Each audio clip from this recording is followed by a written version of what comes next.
by Growth Tech Limited.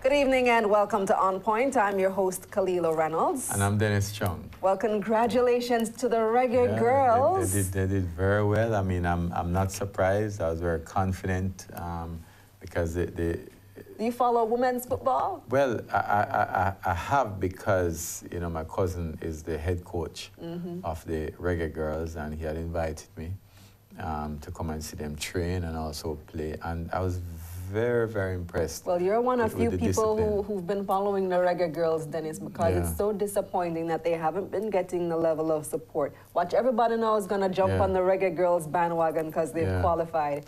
Yeah, and I'm happy for Mike Ricketts, the JFF president, also, because I've been talking to him about it over the period, and you know, he has been very committed to it. I mean, he has seen this girls' team as one that has a lot of potential, and you know, they've proven him right. Yes. You know, so I'm happy for him. Congrats, Mike. Yes, well, we'll be following the Reggae Girls for sure, but tonight we're looking at an issue that we've been tracking here on Point for the past several weeks now, and it's the issue of sugar. We're going to be joined by one of the regional producers representing the ASR Group. They're one of the largest sugar producers in the world, and they do have a presence in the region. But first, let's take a look back at some of the top business stories of the week. At number 5, the first legal recreational cannabis in Canada was sold at midnight on Wednesday on the eastern island of Newfoundland amid queues of hundreds of people. Canada has become the second country after Uruguay to legalize possession and use of recreational cannabis. Medical marijuana has been legal in the country since 2001. At number 4, the National Water Commission (NWC) is asking for a 23% rate increase for water charges and a 38% increase for sewage. They've applied to the Office of Utilities Regulation (OUR) for a review of its current tariff. The last such review was undertaken in 2013. If approved, the NWC says it would earn an additional $34 billion from the increases. The OUR says it will host public consultations starting at the end of this month to get the public's feedback on the application. At number 3, inflation for the past 12 months has increased to 4.3%. This puts it in line with targets of the Bank of Jamaica and International Monetary Fund (IMF). According to Statin's Consumer Price Index for September released this week, the increase was prompted mostly by higher energy costs. The category electricity, gas, and other fuels increased by nearly 8%. Prices for agricultural produce also increased by 2%. At number 2, the Spanish-owned Excellence Resorts opened its new all-inclusive Oyster Bay Resort in Trelawney this week. The $110 million hotel has over 300 rooms and becomes the third main internationally recognized hotel chain in Trelawney. Built on a private peninsula, Excellence Oyster Bay offers nightly entertainment, daily activities, 8 world-class restaurants, 9 bars, state-of-the-art fitness facilities, 2 beachfront swimming pools, a chill-out lounge with a rooftop pool, the exclusive Excellence Club, and the brand's famous Miele Spa. And your top business story this week is the country's new renewable energy target, now at 50% by 2030. It's a big increase from the previous target of 30% by 2030 previously set by the government. The previous target of 30% renewables was set as policy by cabinet. Prime Minister Holness says the previous target was not ambitious enough. He says the country is already on track to meet the previous target 10 years early. He says increasing the target to 50% is in the island's security interest as a small island developing state. And when we come back, we look at sugar from a regional perspective, right here on Point.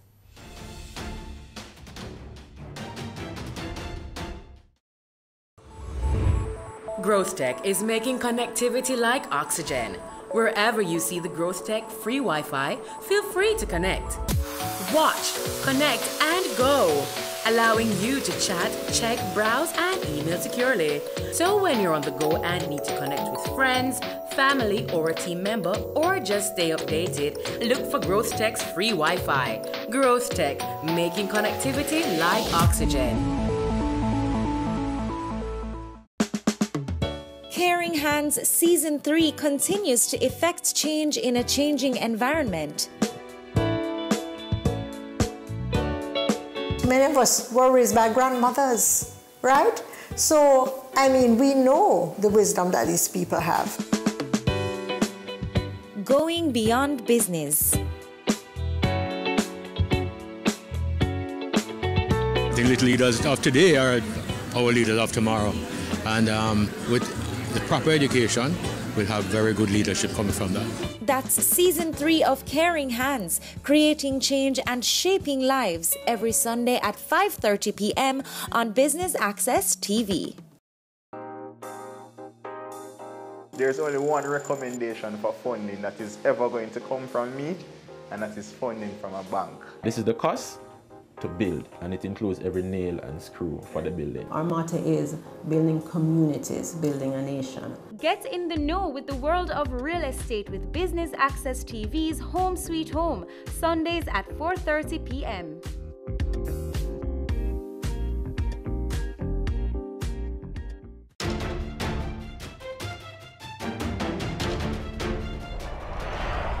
Welcome back to On Point. Sugar producers have accused local manufacturers of taking advantage of the waiver system that allows them to import duty-free white sugar, but there are natural synergies between the two industries. How can we fix the sugar industry, or should we even bother to try to do so? Here's more on that. Jamaica's sugar industry has been in the spotlight for the past weeks, as once again, the government had come to the rescue of farmers contracted to the Money Musk Sugar Factory in Clarendon. With declining sugar prices on the world market, Jerry and nephew had to close his Holland estate and Casa Marantha operations in St. Elizabeth, leaving over 200 Jamaicans jobless. More recently, allegations swirled about imported duty-free white sugar making its way onto the local retail market, causing even more losses for local sugar farmers. But what exactly caused a once thriving industry's fall from grace? Alan Rickards, chairman of the All-Island Cane Farmers Association, has a theory. For too long, we have thought it was very clever just to put sugar in a ship, send it somewhere. If the factory breaks even, then the alcohol and rum will make profit. For some 10 to 12 years now, it has been clear that this could not continue to be so. And not only because of the international market.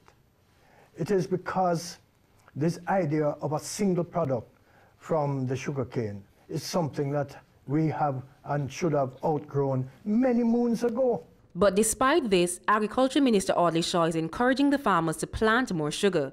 He says the government will take the crop off their hands if the Money Musk Sugar Factory doesn't want it. Last year, the government was forced to fork out $300 million in subsidies and other financial support to take off the 2017 crop after owners of Money Musk said they wouldn't. However, Wasinka's chairman, William Mafood, whose company recently acquired a 30% stake in the Worthy Park Sugar Estate, doesn't agree with the policy. The government cannot afford to subsidize 3 factories or 2 factories at the expense of, an indefinite period of time. Yeah. So once that right sizing takes place, all that will be required of the government in the future is some transportation subsidy for the farmers who are outside of the areas where the factories that are remaining are left. I think that when that happens, you'll have a smaller industry, but one that can be self-sustaining. He says instead of importing sugar to be used as raw material in manufacturing, local manufacturers should consider using brown sugar. We can convert brown sugar, and as a matter of fact, we're going to start looking at, now that we have an interest in a sugar factory, looking at modeling the conversion of brown sugar into use direct, rather than direct consumption, but into use as raw material. And while the stakeholders work on a way to revive the ailing sugar industry, Mr. Rickards believes the government still has a part to play. This is not cash necessarily, the infrastructure in which we operate. For instance, the incentives that were granted to the Chinese, for example, need to be extended across the board to everybody, or something similar. These incentives are things like what? Gosh, the things that they can import with impunity. a whole slew of things that the other operators would love. And we're joined now by Mac McLaughlin. He is the Vice President of International Relations for the ASR Group. They're one of the biggest sugar producers in the world. He's also a director at the Sugar Association of the Caribbean, SAC, and of Belize Sugar Industries, BSI. Welcome to On Point and welcome to Jamrock. Thank you very much, Kalina. Thank you, Dennis, and thank you for having me on via other places, including London, but yeah, all the way from Scotland. Yeah, well, it's good to have you. Mac, tell us, what has your experience been with the sugar industry in the region? Because I know it has been going through some turmoil recently. Eh? Yeah, I mean, you know, to set this conversation in context, I think, you know, you have to look at where CARICOM sugar is in a global context. And, you know, for many, many years, sugar producers in CARICOM were able to ship raw sugar to the European Union in general because of a regulated market in the EU. The prices there were very high, and you had preferential access. Well, there still is preferential access, but certainly the prices were also preferential as well at the time. But in October last year, the European Union reformed its sugar market. It lifted constraints it had on the production of beet sugar in the European market. And to set this in context, Europe is about 80%, sugar supply is about 80% beet and 20% imported raw cane sugar for refining. And in the global context, it's the other way around. But yes.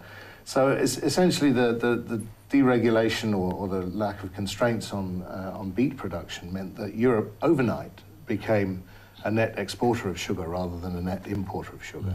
Now that meant that you know, the prices basically became global market prices at the time. And that combined also with the fact that just sugar is a cyclical industry. It's a global cyclical industry, so prices go up and down over cycles, have done, you know, ever since ever. And what happened at this particular time is that it caught a point where the sugar pricing was very, very low because there's a major surplus of sugar in the global market. So in a sense, for Caribbean producers, that was a double whammy. That was difficult because the prices were very low for raw sugar, and you know, therefore it was becoming a lot more difficult for them to survive in that marketplace. And so, you know, a year or so back, we started looking at, you know, mitigation for what we anticipated to happen. And part of that is why, you know, we're having this conversation today. It's about whether or not there is a regional market for regional produced sugar. But Mac, I can remember a few years ago that we knew from then that the British market, the European market, was going to be deregulated. Quite a few years ago. Yes, so well why, over a decade ago. Why have we not adjusted to this over these years? I mean, here in Jamaica now, the minister talking about supporting the sugar industry once again. Yeah, I think it's a very fair question. You know, the actual decision for the deregulation, the date of deregulation was taken in 2013. So, right. Yeah, there have been a number of years to prepare. Now, some industries have been preparing. I can't really speak for the Jamaican industry specifically, but certainly across the CARICOM, and I think it's really important to see this as a regional discussion. This isn't just about, you know, Jamaica. It's not just about Belize. It's about, you know, the region as a whole. It's about an indigenous production of a commodity, and whether or not that commodity can find a home in its own market. So I think, you know, we need to really focus this discussion a little bit on the CARICOM more generally, I think, and where it's going. You're right, and you know, of course, everybody could say, yes, people should have done more, people should have anticipated things, but I'll tell you one thing, there's nothing like a burning platform for focusing attention. And, you know, in many respects, that's where we are, but we are faced, you know, we have to be serious about this. We're faced with an existential challenge to a core agriculture industry in the CARICOM. Yeah, we're going to get to the CARICOM issue, but one of the things that I'm glad that you're here for is because the minister here and many people here in Jamaica have been citing Belize as the example of turning around the sugar industry. when ASR took over BSI a few years ago, it was facing a similar crisis like the situation in Jamaica. So how were you able to turn that around? Yeah, well, all I can say is it proves this isn't rocket science. You know, we came in, 5 years ago, and there were issues in the industry at the time, difficult issues to overcome. But with really a limited amount of strategic investment, we were able to really turn that industry around. And I'll give you some statistics on that. So traditionally, that mill was producing about 90,000 tons of sugar a year. Now it's producing 144 in the same mill. We're producing electricity. Same equipment, everything. Yeah, well, obviously there's been some upgrades and there's been some investment, but not dramatic. But nothing significant. We are providing 15% of Belize's electricity needs from renewable co-generated electricity. Bagasse. Bagasse. Which we have been speaking about here for a while, and we have not been able to do it. Well, you know, I mean, again, the question not being able to do it and being able to do it, you know, everything is possible. Maybe not being, maybe the phrase would be, we just haven't done it. Right. We are able to do it, just like haven't so many done other it. things. Yeah. But I think, you know, I know we can talk a little bit about history, we can talk about the past and all these things, but, you know, I think we have to really focus this conversation in the present and in the future, because that's really what we're talking about. There's a lot of history. Yes, we can talk about history, why things weren't done, why things didn't happen. That's fine, and we I think, as sugar folk, have to stand up and answer some of those questions. You see, Mark, the reality of our present is that we their have... past. Right, it's your past. Which is why we're focused there right now. Because our minister now is saying to them, the sugar producers, produce as much as you want, the government will buy it, which is going back to where we were. But it's not just sugar. We've had that experience here with banana, because we knew for years that the market was also going to be regulated. Right now, coffee. And coffee, and we're doing the same thing over and over again. So what we're really interested to hear from you is how you actually did it, because it proves, as Khaliza says, that it can happen. Yeah, sure. I mean, well, it's strategic investment.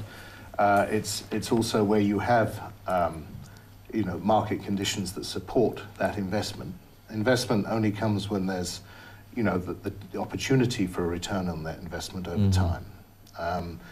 Now, I mean, one example is that in Belize we provide the sugar for all manufacturing, including soft drinks and everything else. The sugar that we make. So you actually the refined sugar there. Well, I want to come on and explain a little bit about this terminology issue, because I think there's a certain amount of misunderstanding and a certain amount of difficulty in getting a concept in some respects about refined sugar and what refined sugar is and what it isn't. You know, the World Customs Organization, which is the kind of the rule on customs for sugar, defines sugar above 99.5 purity, polarity, as refined sugar, and anything below it as raw sugar. Traditionally, lower pole sugars went for refining elsewhere as raw sugar, but anything above that is considered as what, you know, we would class refined sugar. I think the key issue here is, and it's really good to focus on this point, because what we're really looking at is what is food grade sugar? What is the kind of sugar that meets the quality standards to be able to go into food for human consumption? And what is that? Well, you know, that is a process. It's a process about how you actually make that sugar. But what we all get a little bit hung up on this idea of refined and non-refined. For you know, you have to, again, you can't isolate CARICOM and say it's like this in CARICOM and therefore that's the way it is. I mean, you've got to look at the whole world and say... But there do have to be standards for manufacturing depending on what you're making. Yeah, I think, you know, what manufacturers, you know, need to look at, certainly there are very legitimate reasons sometimes for having a very high-grade sugar, a very high-quality sugar, particularly with very low coloration in it. Obviously, if you're producing a colorless drink, if you're producing vodka or something like that, you don't want to have any kind of coloration issues there, because that's going to be difficult. But there are ways of overcoming that even for those industries. But for the vast majority of industries, if you're making juice, if you're making chocolate, if you're making candies, those types of things. Really, the coloration doesn't really come into it hugely. And you know, the sugar that we're able to produce in Belize, and I honestly believe any of the industries here can produce it, is very, very high quality white and brown sugar. It's called plantation white sugar. Well, plantation white sugar is a reference to sugar that's kind of made at a sugar mill rather than going to a refinery in the EU or in the US. It's a grade of sugar that, you know, in our case, we talked about polarity 99.5 and above being refined. You know, our last batches of sugar that we were showing people here is 99.89, I think, purity. So, you know, I mean, this is very, very high quality sugar. So that would be considered refined? Sure. So it can be used under the World Customs Organization and also under COTED's standards. So you think then, Mac, that one of the ways for our sugar industry to survive then is that we can actually produce for the region, and you think we can do so competitively? Eh? I believe we can, and I believe we can in the sense that, again, you've got to look at the market as a whole and how it's constructed. So, I mean, perhaps to explain that better, and it's a very simple thing, you know, we produce 450, 500,000 tons of sugar in the CARICOM region every year. The consumption is around about 300,000 tons of sugar, okay? At the moment, around about 200,000 tons of sugar is imported from outside the region, displacing a potential home for CARICOM-produced sugar. Now, let's talk a little about standards. You know, what the standards required, I think you have to take a reference point of what's being produced, what kind of sugars might be necessary. But the issue here is that I think that the way the market's structured right now, and there are good reasons for the way it's structured. There's a lot of history, and you know, and we can talk a little about that. But the way it's structured is very odd in the sense of normal productivity. Normally, if you have a lower grade product, it's a little cheaper than the next grade, and that's a little cheaper than the next grade, whatever it is. Yeah? Here, the irony is that because of the way the market's structured right now, and because of one very simple thing, really, it means that people, when there's a low price in the global market, people can import refined white sugar here cheaper than we can produce than we can produce. And that's very simple. Which is what has been happening. Yeah, and it's happening big time. It's happening with 2/3 of the CARICOM market. And that's what makes the manufacturers here reluctant to want to buy the local and the regional sugar, because they can get refined white sugar for very cheap. Yeah, understandably so. Now, what we have to look at are the benefits for everybody in this. It's, you know, you can't just have one side discussing it, and that's why, as the Sugar Association of the Caribbean, for the last 18 months, we've been having very in-depth conversations with manufacturers, with industrial users of sugar, as well as, of course, as the mainstay of this industry who depend on it. You know, we're talking about up to 500,000 Caribbean citizens who depend on this industry. So it's not just a one-sided chat between manufacturers, and there's lots of other issues involved. So do you think that it would make sense for governments within the region to provide some form of protection, for example, through subsidies, not duties, because they already spend a lot of money in an ad hoc manner supporting people who are in the industry? Yeah, I think, you know, many industries around the world protect their industries one way or another. Yeah. That's a fact. And so, you know, whether that's subsidies, whether it's tariff protection, all these different things, that very much depends on a region, depends on government. Even the great US does it a lot. Yeah? Of course. Yeah. But I think the issue here is, let's look at the structure that allows this market to operate the way it does. Now, it's a very straightforward thing. The CET, the Common External Tariff, which is part of, obviously, the structure of the single market for CARICOM, and is widely used for many, many products,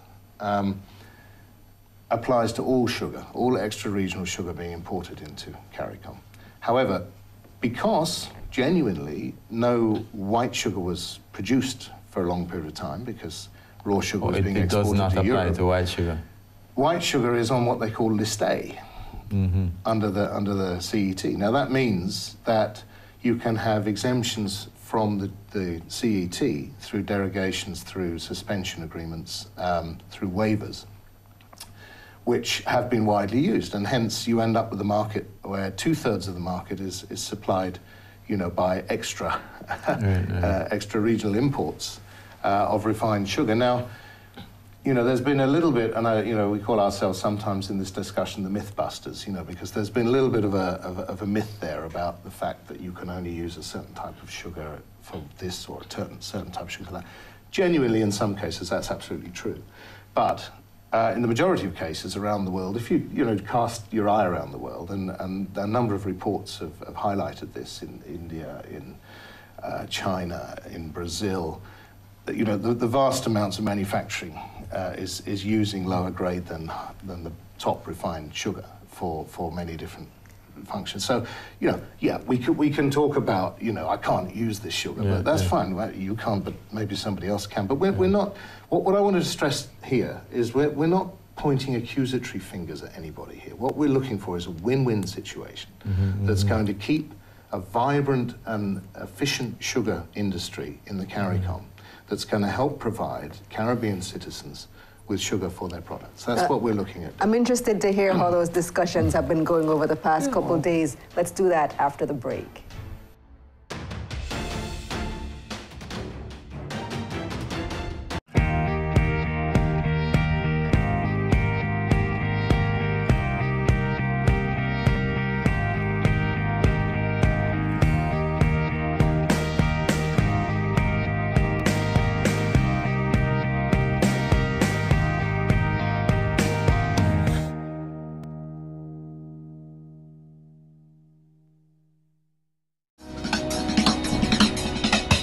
Cameo brings the creative industries to life,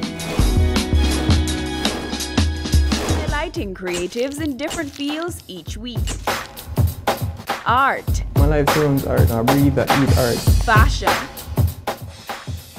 Food. Without a customer, we're nothing but four walls. Music. Film. Cameo, only on Business Access TV. There's only one recommendation for funding that is ever going to come from me, and that is funding from a bank. This is the cost to build, and it includes every nail and screw for the building. Our motto is building communities, building a nation. Get in the know with the world of real estate with Business Access TV's Home Sweet Home, Sundays at 4:30 p.m.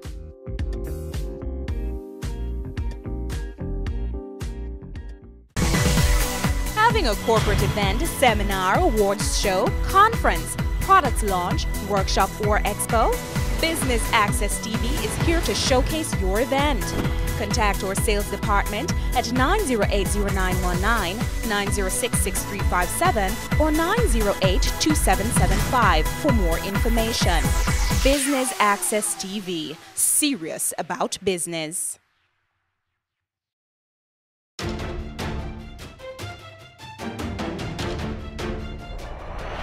Welcome back to On Point. We're speaking with Mac McLaughlin, having a very interesting discussion about the state of the sugar industry within the entire region. He represents ASR Group, right now based in, well, the current operation that you're representing today is based in Belize. And before the break, you were telling us about the conversations with manufacturers. You've been here in Jamaica for the past couple of days, speaking with some of the local manufacturers, the industry players. How have those discussions been going? Yeah, I mean, you know, we've had some good, vibrant discussions, both in the form of joint meetings with manufacturers and also individual meetings. But we've done this, to be honest, over the last year. We've been in most of the main countries in CARICOM that import sugar. We've met, I think, the vast majority of the bigger users of sugar. So we're picking up, you know, a lot of discussion points there. And the whole point behind this, you know, there are reports out there that say if the Caribbean sugar industry wants to survive, it should really sort its own market out. You know, that's basically the strap line for the last 4 or 5 reports that have come out on this issue. But when we talk to the local manufacturers, for example, William Mafood from Wisynco was on this show a couple weeks ago. They're not convinced because they're saying, why essentially subsidize Belize's sugar industry, CARICOM sugar industry, when we can get the sugar for much cheaper? And you know, he is a very valid point, but I think we have to, again, look at this in the sense of what are we looking at? We're actually looking at not just sugar here. We're looking at whether or not it's worth having a single market in CARICOM, because you could actually use that argument for virtually everything if you could buy it cheap. The fact is that the CET exists. It exists on many things, including, for example, there's a CET protecting soft drink manufacturers here from imports of soft drinks, but there's nothing there to kind of look after the sugar industries at a very difficult time. And I just wanted to sort of make one other point. The majority of the sugar that comes in to CARICOM comes from a number of regional markets that are already protected themselves. Those regional markets are protected, so they have much higher prices for sugar, and that enables their sugar industries to make the investments to improve their efficiency.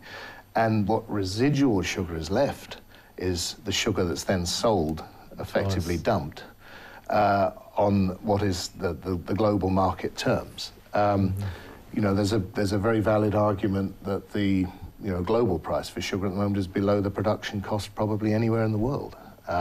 But because those markets are protected internally, with 2 or 3 times the price that the global market would offer, they therefore have the ability then to look, where else are we going to sell our residual sugar?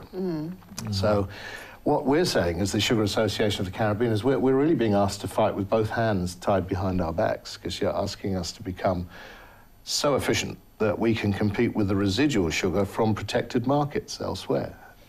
So Mac, isn't this a role, one of the roles that CARICOM should be playing, though? I mean, I personally am disappointed in CARICOM. I don't know which one has a worse track record, CARICOM or the West Indies cricket team. But certainly they're competing head-on.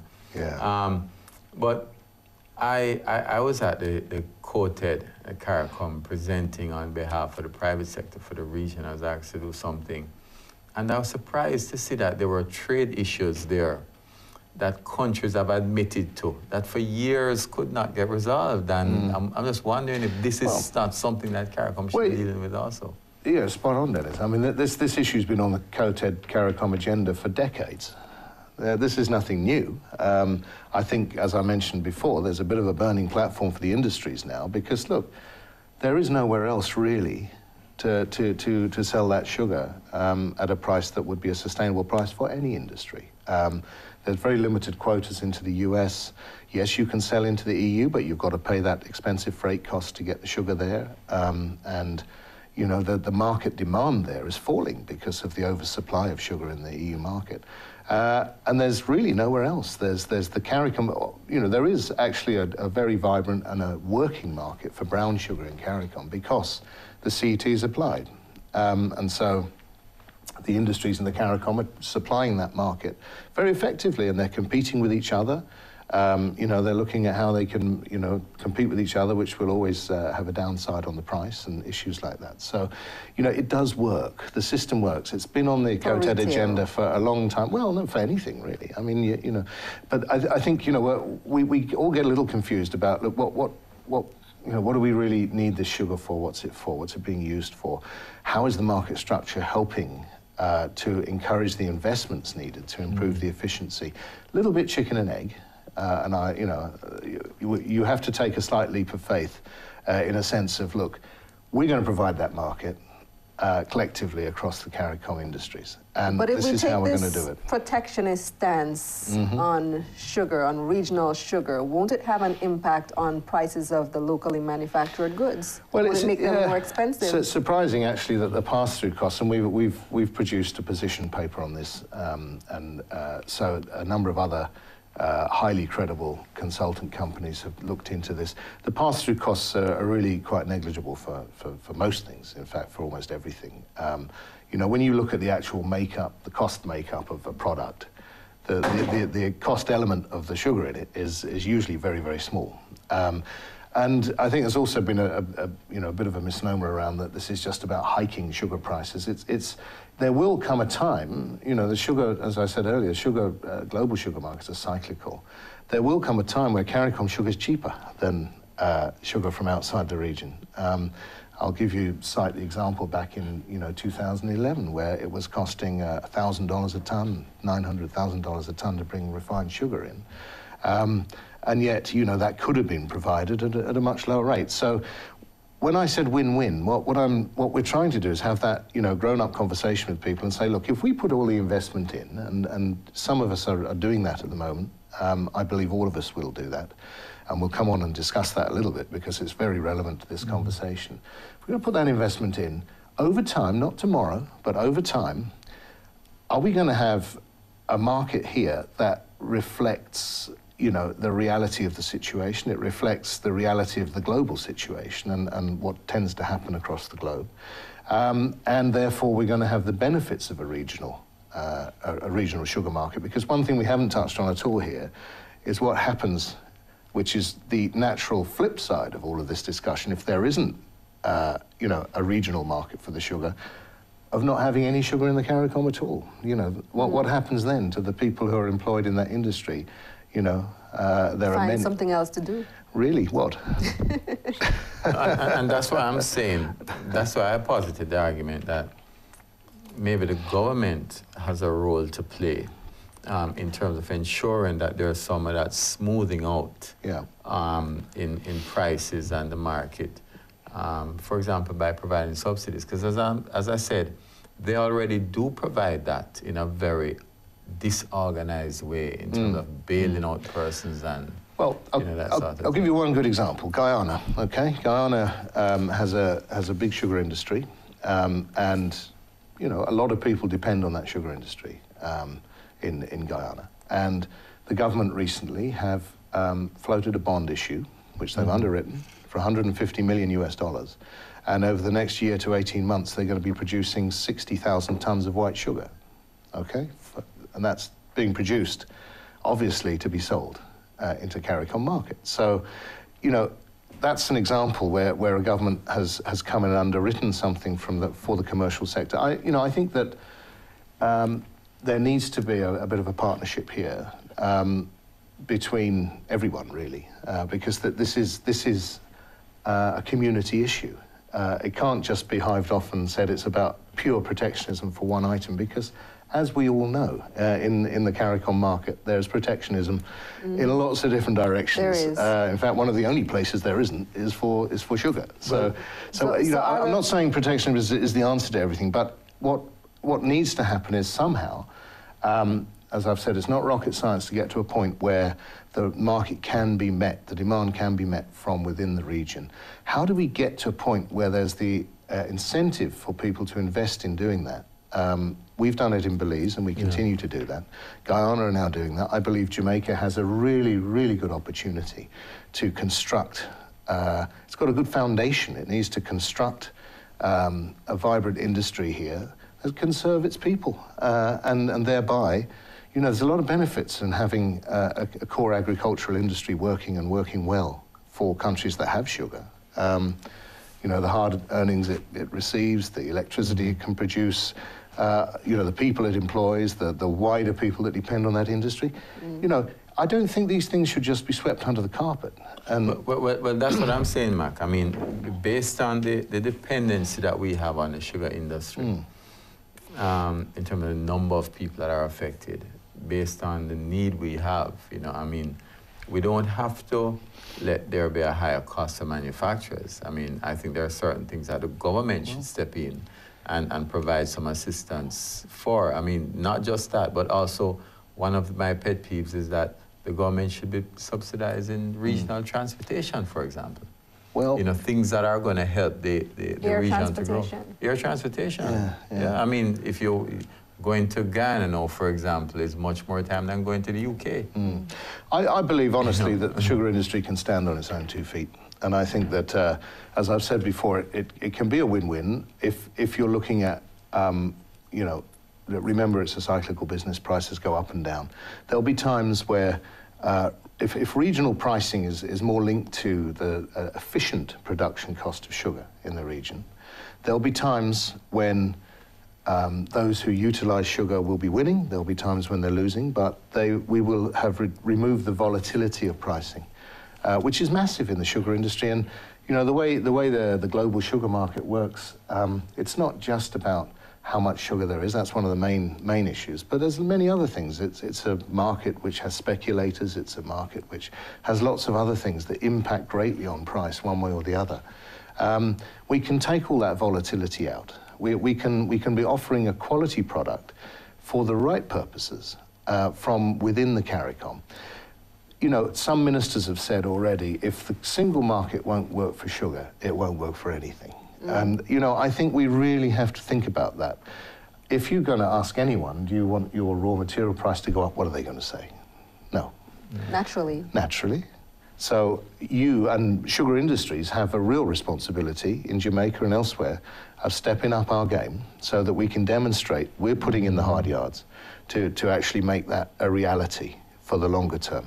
But I do believe the regulatory environment can't hold both our hands tied behind our backs, because if that happens, it really makes it virtually an impossible hill to climb. So what we're saying is, look, CET already applies on sugar, okay? Remove white sugar from list A. If people do need or want a much higher quality sugar for whatever reason, there can be ways around that. There could be some form of exemption, or they could actually pay for the higher quality sugar. That's what would happen in most markets. But for the vast majority of sugar needs, and we know it, you know, it's been evident, it's been proven, it's not an issue. The quality of sugar that can be produced in CARICOM can meet that demand. So the question isn't about any of that. It's, do we value the benefits of a sugar industry in the CARICOM, and do we benefit the principles of the single market? You make a compelling argument, but are the stakeholders here buying it based on your past couple of days of lobbying? For sure, I think so. I mean, you know, I think we make a... well, look, I mean, you can hold on to certain arguments for a long period of time that you know, can be challenged quite strongly, I think, about, you know, market demand. What we're not here to do is to try and enforce something. We can't do that. We have to walk the walk. But equally, I think we should expect a responsible response from the community, because this is, after all, a community issue. That's what I've been trying to get at. It's not an issue about them and us. It's actually about whether or not the principles under which we are all operating in this region, you know, are going to support regional industries or not. You know, that's the core question. Yeah, well, let me ask, Mac, one of the challenges I see with the sugar industry, and we've had it in banana and coffee, a lot of our agricultural produce, is that we tend to rely too much on small farmers, and therefore we don't get the economies of scale that is needed to drive the efficiency. How do you do it in Belize? Do you have many large farms that operate? We are 90% of the cane supply comes from small farmers in Belize. And, you know, we have a very good working relationship with the farmers where, you know, we're working together to improve the industry. They're very supportive of what we're doing here and around the CARICOM, because they understand that this is absolutely crucial for the survival of industries across CARICOM. So, you know, yeah, sure, there can be much greater efficiencies, there's no question about that. And all of us, frankly, can look internally and try and see how we can improve our competitiveness, how we can reduce our production costs, and that's all very necessary. You know, I think we're doing that. Gaisuka recently, you know, they've got a new strategy, a new white paper on how they're going to restructure their industry, make it fit for purpose moving forward. Very exciting. And we're doing the same thing in Belize. And there's no reason why Jamaica can't do that too. So I think, you know, and Barbados too is still producing sugar. So I think, you know, in many respects, what we wouldn't say is from this moment on, this is what has to be the case. But I mean, what we are saying is let's have a reasonable conversation about that. And I would say, in defense of CARICOM Secretariat, they are taking this process forward. So the next steps in this process are, there's a question mark over the use of plantation white and refined sugar. Fine. The Caribbean Development Bank are now funding a study into that will demonstrate what happens around the world and the actual impact. And there is a genuine impact in some products. You know, I'm not saying there isn't. there is a need for high-grade quality sugar in some areas. So let's, you know, we're not ruling that out. But the point is, there'll be a further report, and then there'll be another CARICOM sugar stakeholder engagement meeting, which again will bring all the players, not just industrial users and sugar producers, but everyone who has an interest together. And that includes a whole range of people. It includes, obviously, the many hundreds of thousands of livelihoods that are supported by sugar in the CARICOM region that would struggle, I think, to find a real viable alternative. And equally, it's going to bring together other people, the renewable energy people. You know, I mean, look, if you have a diversified industry, you can be providing, as we do in Belize, we can be providing a lot of electricity for the grid. You know, in a place like Jamaica, you could be producing ethanol for petrol. There's lots of different things that can be done. Yeah. Interesting note on which to leave it. Thanks so much for joining us, A pleasure, and thank you for having me. All right, all the best. That's Mac McLaughlin. He represents ASR Group based in Belize. When we come back, we'll have the numbers and your word on the street.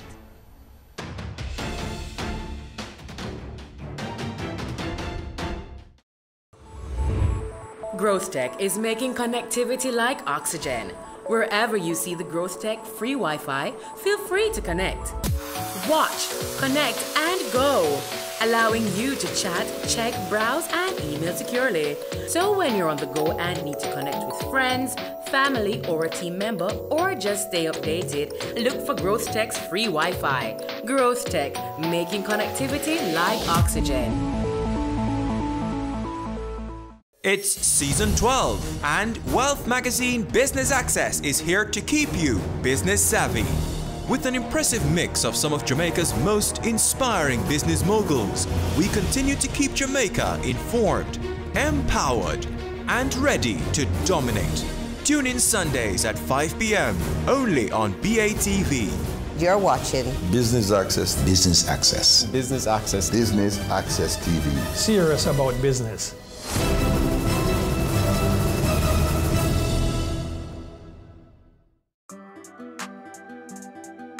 We are serious about the business of real estate, so catch Home Sweet Home Sundays at 4:30 p.m. or if you missed it, check our website at batvja.com. Have you seen it? It's BATV Live. Live streams of business news weekdays at 7:30 p.m. Stay on point Thursdays at 8 p.m. with our Business Current Affairs show and Weekend Business Report Saturdays at 7:30 p.m. wherever you are. Log on to our Facebook page at Business Access TV or visit our website at batvja.com. Live and at your fingertips. Business Access TV, serious about business. It's season 12, and Wealth Magazine Business Access is here to keep you business savvy.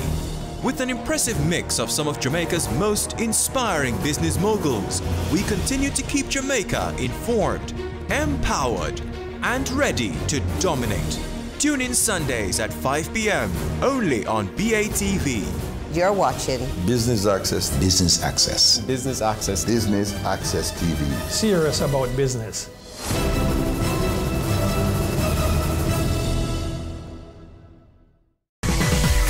Having a corporate event, seminar, awards show, conference, products launch, workshop, or expo? Business Access TV is here to showcase your event. Contact our sales department at 908-0919, 906-6357, or 908-2775 for more information. Business Access TV, serious about business.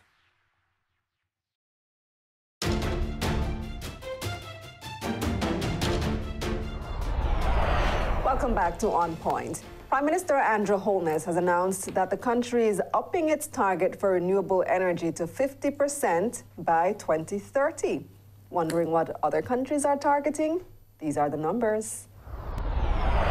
According to the International Renewable Energy Agency, 164 countries around the world have adopted at least one type of renewable energy target as of mid-2015. Some of the most ambitious are in Northern Europe. Norway aims to have nearly 70% of its energy come from renewable energy sources by 2020, and Sweden is pushing for nearly half within the next 2 years. But Western Europe isn't nearly as ambitious. The UK's target is only 15% by 2020. France, where the Paris Accord to mitigate climate change was signed in 2016, has a target of 32% by 2030. The biggest effort appears to be in New Zealand, a large island state in the Pacific. They're aiming for 90% by 2025. Neighboring Australia is only targeting 20% by 2020. Africa's effort is led surprisingly by Uganda, which aimed to meet 61% of its energy needs from renewables last year. The oil-producing Nigeria's target is 23% by 2025, and South Africa is only looking at a mere 10% by 2030. Another major oil producer, Russia, also has a small target, 4.5% by 2020, while Mexico, also an OPEC member, is going for 35% by 2026. The United States and Canada have no national targets for renewable energy. Their targets are established at the federal and local levels, while the great industrial nation of China is targeting 770 gigawatts by 2020, but it's not certain what percentage of their energy mix that would be.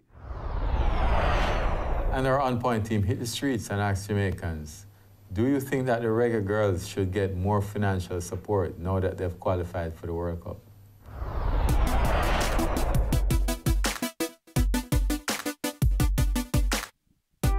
Yes, they should, because they have been doing so well and the Reggae Boys haven't been doing well and they have been getting all the funding. Reggae Girls, they should be getting more funds because qualifying for the World Cup for the first time, it will be their first experience going to France.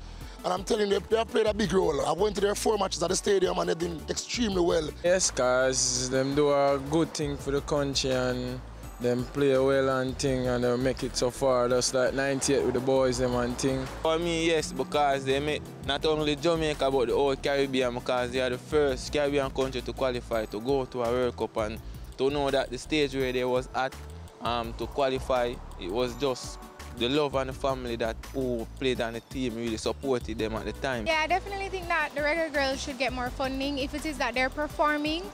Like with any other organization, once it is that you're meeting your stats, you should get more funding, right? Because if you want more results, you have to invest in that type of attitude and so forth. So I definitely think that they should move forward with trying to increase their budget and so forth.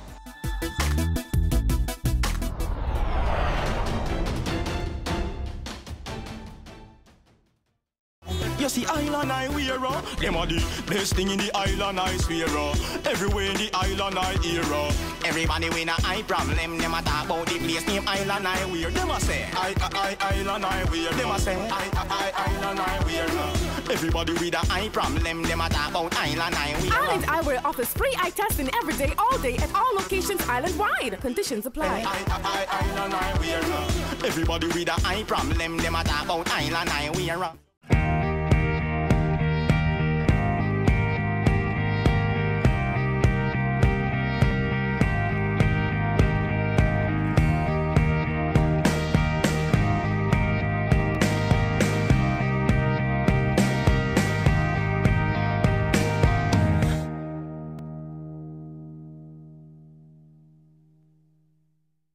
Ready for cable for as little as $100? Ready for no monthly cable bill? Ready for 10 TV channels absolutely free? Then pick up our Ready TV box at authorized stores for $4,500. Hook it up to your TV set, then top it up with Ready Credit for 1, 7, or 30 days. Buy now and get $1,000 free Ready Credit and start watching your favorite shows. Pick it up, hook it up, top it up. Ready TV. Prepaid cable TV when you're ready. Now serving Kingston and St. Catherine. Limited time offer while stocks last. Conditions apply. Having a corporate event, seminar, awards show, conference, product launch, workshop, or expo? Business Access TV is here to showcase your event. Contact our sales department at 908-0919, 906-6357, or 908-2775 for more information. Business Access TV. Serious about business. As the end of the year draws nigh and the celebrations begin, let us add some magic to the festivities with our BATV Christmas Mix. Why settle for blah when you can have fa-la-la-la-la? 60 advertising spots, 10 cross spots. This $1.6 million package is all yours for only $45,000. Don't wait. Contact our sales team today and take advantage of this incredible offer. Our gift to you. BATV Christmas Mix. Offer valid until December 31, 2018.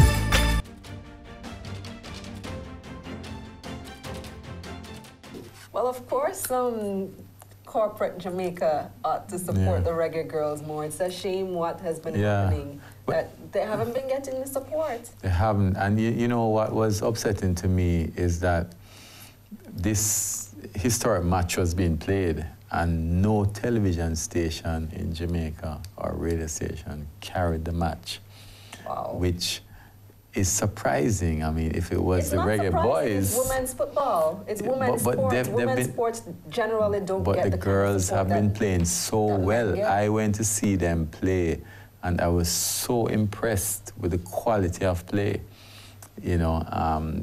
And I was invited because my cousin is the head coach, Humans is, and you know, he kept telling me from months ago that these girls are going to do very well, and I was so impressed when I saw them.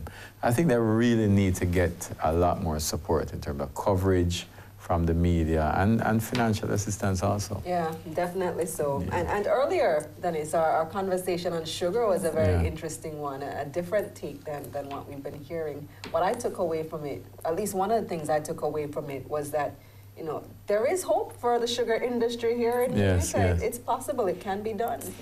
I think it can be. I think that the problem that we've had with sugar, banana, and coffee is that we haven't allowed the competitive market to drive those industries in the direction they need to go in. And quite frankly, those industries have been a political football, you know, and I think that's primarily the issue that we've had. One of the points Mac made was if CARICOM can't work for sugar, then what's the point of having CARICOM? I think that's an important point as well. It's a very important point. And the truth is that CARICOM has not worked for us. And this is why I think the government had looked at the whole CARICOM report a couple of years ago. And I think they concluded correctly from that report that, you know, if this thing can't work, then, you know, we need to give it another thought. But I think it is something definitely that we need to make work, you know, because you can't survive now without being a regional bloc. You know, how our countries like St. Kitts with 60,000 people going to compete internationally by themselves. And, you know, we have to make it work. Yeah, yeah. Well, that's our show for this week. Want to thank you for joining us yet another week. Thanks to our sponsors, to you, our viewers, and to our hardworking production team. I'm Kalila Reynolds. And I'm Dennis Chung. Until next week.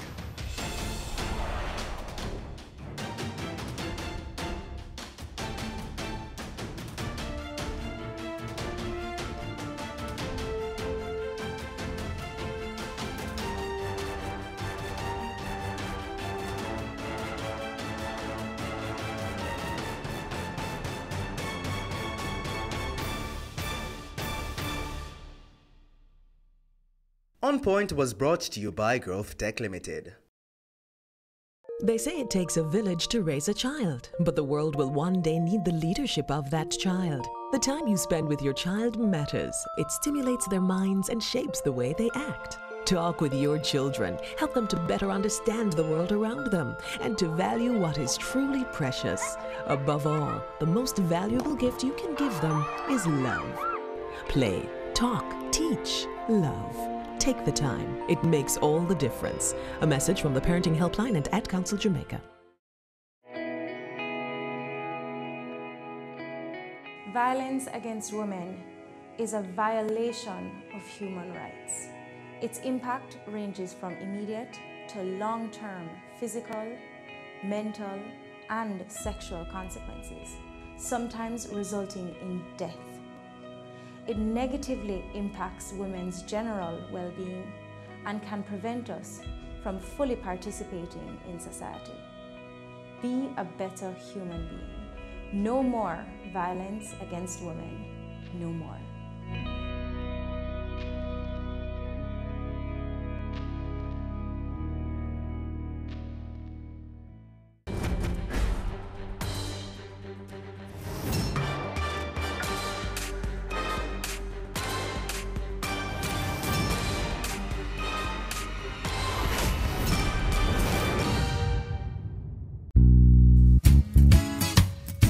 Hey, what up, you guys? It's your girl, Vivica Fox, and you are watching Business Access.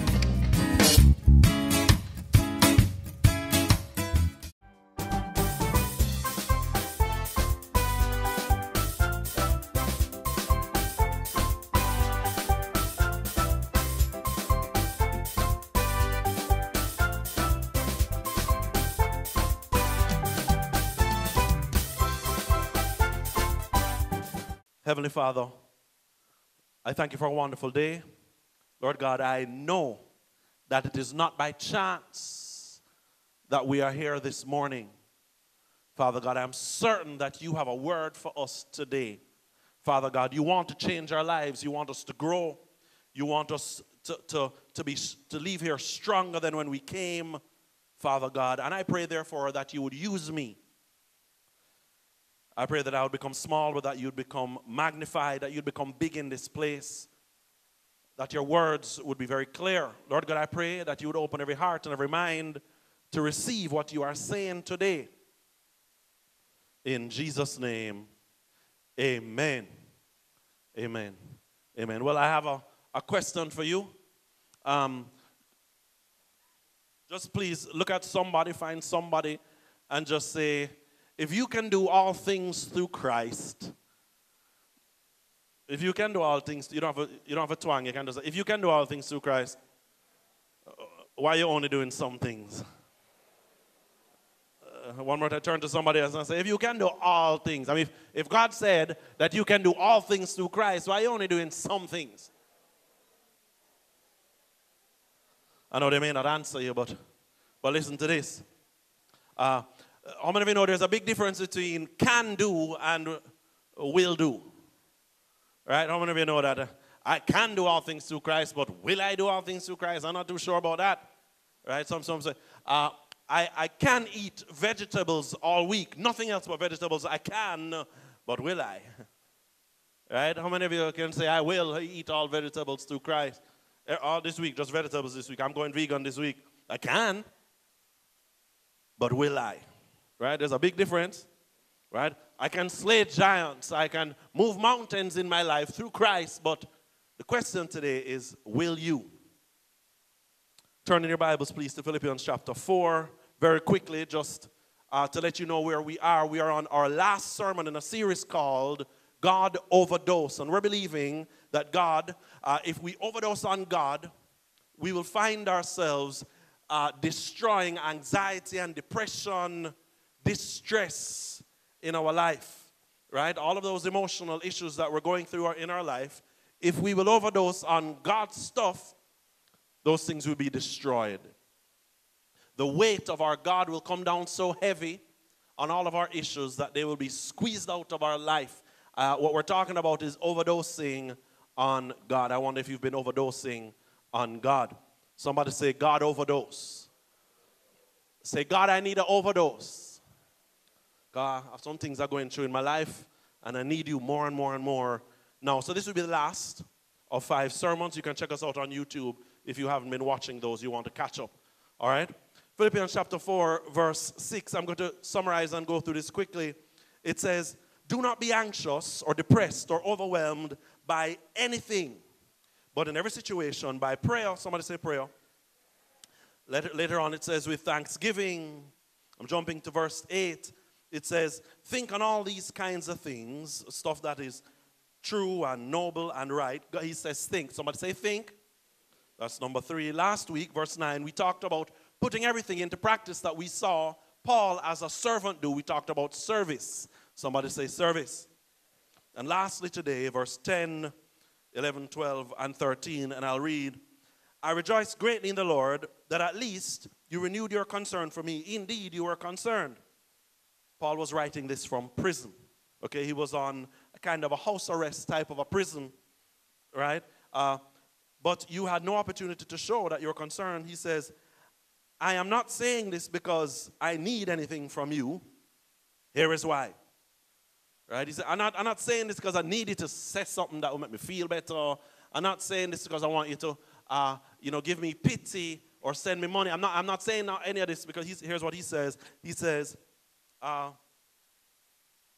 because I have learned to be content in whatever my circumstances. No matter where I am, no matter what situation I'm in, I have learned to be content. Verse 12. I know what it is to be in need, and I know what it is to have plenty. I have learned the secret of being content in any and every situation, whether I'm well-fed or hungry, whether living in plenty or in want. Paul is saying, I know both sides of the bridge. I know both sides of the equation. I've lived in both sides, and I know the secret to not being anxious and being overwhelmed and being depressed. Because I've learned the secret of contentment. Lastly, verse 13, he says, so therefore I'm telling you, I can do all things through Christ who strengthens me. I can do all things through Christ. This is some of you, I know that when you hear this verse, you just take out verse 13, and verse 13 is what you throw around. Verse 13 is what you quote for yourself. And I've never read it in context to understand what is this all that Paul is talking about. Because one day somebody's going to ask you, well, if you can do all things through Christ, how come you're only doing some things? Ladies and gentlemen, Paul is not saying here, I don't know if you can read it, you're not going to see him saying, I can slay giants and move mountains, I can build businesses, I can remove all debt from my life through Christ who strengthens me. Now listen very carefully to what he's saying. Paul says, I can do all things, meaning I can live with plenty and little. I can live with abundance and lack. I can live being full and I can live being empty. Because I have learned how to be content. Ladies and gentlemen, Paul is saying that if you want to get over your anxiety and your depression, you are going to have to learn the secret to being content. Paul is saying, I can do all things.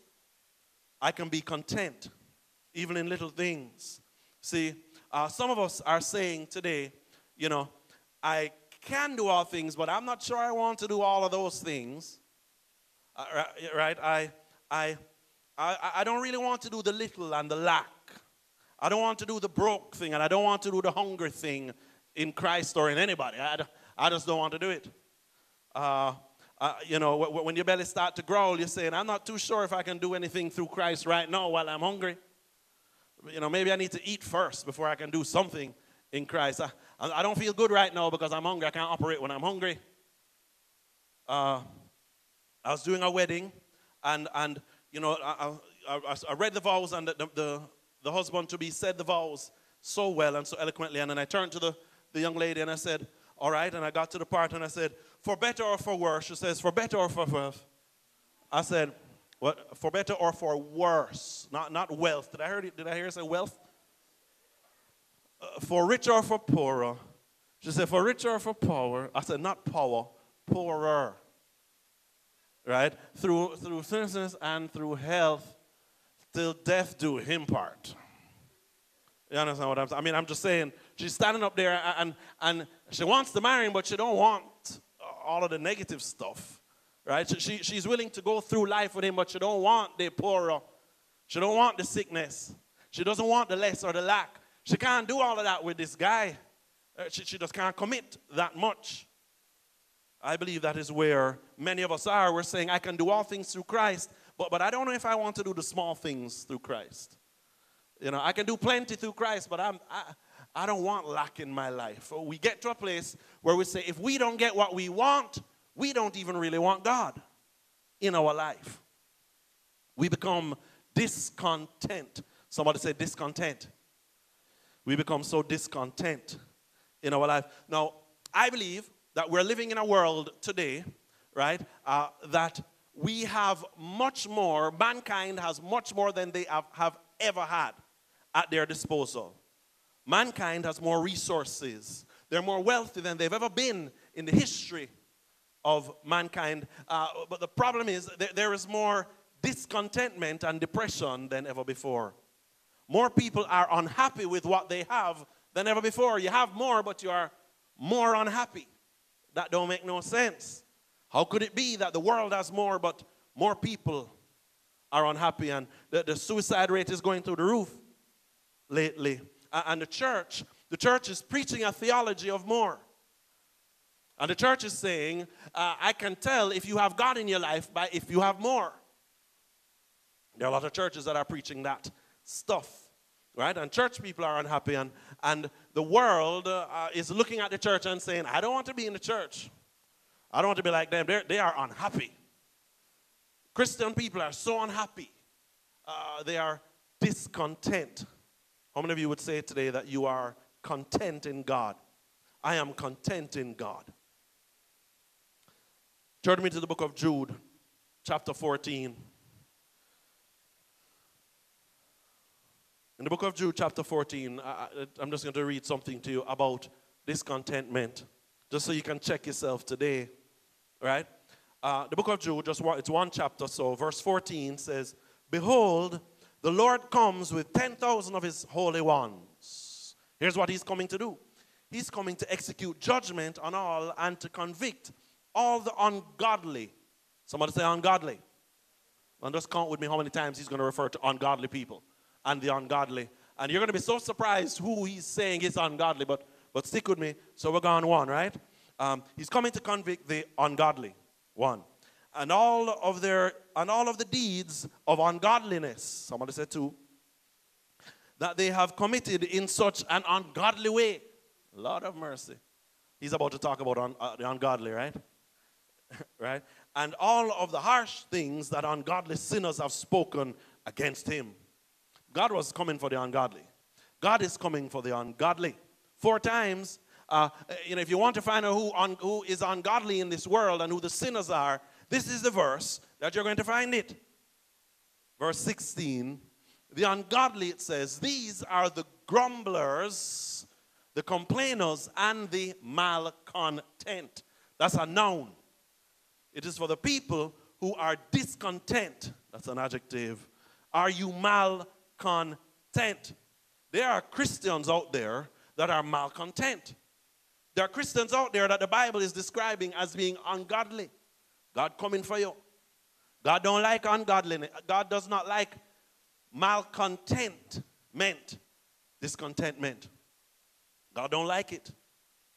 The word malcontent means somebody who is always unhappy. Just always unhappy.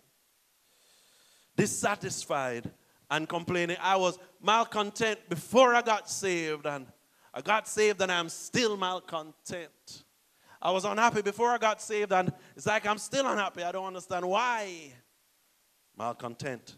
Discontentment. Discontentment is ungodly, and it is sinful. Ladies and gentlemen, let me just tell you very quickly the source sins that are behind being malcontent. Just if one of them reaches you, then I'm talking to you. The first one is pride. If you're prideful, you're going to not be happy in life. You're going to be one of those people that says, I hate what I have, and I deserve better from God. I can see what I have, but I deserve better from God. If you find yourselves feeling that way, you're looking at what you have, and you say, God, I know I deserve better. If you've ever prayed that, well, you're discontent. I deserve better from God. Yeah, just so you know, this is what the fallen angels did. This is why they were kicked out. Right? They were malcontent. Right? They were in heaven. They were worshiping God. They were in that place worshiping, and all of a sudden, Lucifer and some of these other guys, they said, you know what, I think I deserve more than what I'm doing right now. And that is how hell got started, ladies and gentlemen. Through pride and the decision that I deserve better than what I have. How many of you feel like you deserve better? Number 2, envy. Envy says, I want what they have. I hate what I have and I want what they have. The 10th commandment is do not covet. Stop watching people. It's interesting that we watch people, we compare ourselves to people, and they're not even comparing themselves to us. We're having all kinds of issues because of what's going on in their life, and they're not even looking at us. Lord have mercy. Envy says, I hate what I have. I want what they have. God, why can't I have what they have? Am I not good enough? God, why am I? You're unhappy because you don't have what they have. Number 3, impatience. I want more now. I want everything now. I want it now. I want it now. I want it now. I want it now. I hate the present. I hate what I have. I want it now. I won't give thanks to God until I won't be grateful now. I will be grateful when I get what I want. Impatience. That's a sin. Pride, envy, and impatience. The source and the root sins of a malcontent person. The issue with being discontented is that it's like you find yourself in a perpetual state of discontent. You know, you find yourself perpetually unhappy. Right? It has been said that discontentment is a little taste of hell. It's just a little taste of hell. Let me tell you why. Because it's like on the inside there is a wailing and a gnashing of teeth. On the inside there is torment. And when you check it out, you have become your own tormentor. Because of pride and envy and impatience, you have created within yourself a place where there is torment. You are tormenting yourself because you are just not happy. You say, I know I'm going to heaven, but I'm just going to carry myself through hell the whole way until I get there. I know it's going to be cold in heaven, but I'll take heat while I'm down here. A lot of us have brought hell into our own life because of pride, envy, and impatience. Are you content with what you now have? Are you happy with what you have now, today? God is talking to everyone that is tormented every now and then. And God wants to take you somewhere. God wants to take you from where you are to a place of promise. He has more for you, I think. And he wants to take you there. But you have to recognize that you don't have to bring hell with you. Because it's interesting that if you're malcontent now and you get to where God wants you to get, I guarantee you're going to be malcontent then. It's a scary thing. Let's just look very quickly as I close. Right? In the book of Exodus, God is taking the Israelites into the promised land. All right? And he's taking them from slavery to a land of milk and honey. Okay? And the entire way there, they were depressed. Millions did not get into the promised land because they were just so unhappy. Pride and envy. And impatience. Exodus chapter 16. Let's just read this story because we need to figure out how we can be content. Before I leave here today, I want to show you how you can be content in your life. Paul says, I learned to be content. Let's learn it. Let's look at what happened to Israel. Exodus chapter 16. It says, the whole Israelite community set out from Elim and they came to the desert of Sin, which is in between Elim and Sinai. And this was on the 15th day of the second month after they had come out of Egypt. 2.5 months after being set free from slavery, after going through the Red Sea, they are in the desert. And in the desert, they began to grumble. the whole community began to grumble and to be discontented against Moses and Aaron. How many of you know that if you grumble against God's leadership, it's like you're grumbling against God? How many of you know that? If you start complaining and grumbling against those that God has put in leadership, God is going to hear it, and it's like you're grumbling against Him. Stop grumbling. Stop complaining. It's better to keep your mouth shut. So they were grumbling. Verse 3. The Israelites said to them, if only we had died by the Lord's hand in Egypt. Depression, discontent, that they were thinking suicidal thoughts. We wish we were dead. Why couldn't we have just died? This life is not better than what I have right now. I don't want to live with it. I don't want to live with this. If only if we had died. There we sat around pots of meat and ate the food we wanted while we were slaves. But you have brought us into this desert to starve. The whole of us are going to starve to death. Verse 4. Then the Lord said to Moses, here's what I'm going to do. I will rain down bread from heaven for you. The people are to go out each day and gather enough. Somebody say enough. For that day. They will gather enough for one day. Right? In this way, I will test them and see whether they will follow my instructions. Are you following God's instructions? Verse 11. Jumping down to verse 11. The Lord said to Moses, all right, I've heard the grumbling of the Israelites. Tell them at twilight they're going to eat meat. That meat was quail, or these birds, like baby birds, right? That would fly over and they would fall down and they would have meat, right? And in the morning they will be filled with bread, right? This bread, the manna, that was like a sweet honey and bread, the sweet type of bread that they would pack it and deal with it so that it becomes like bread.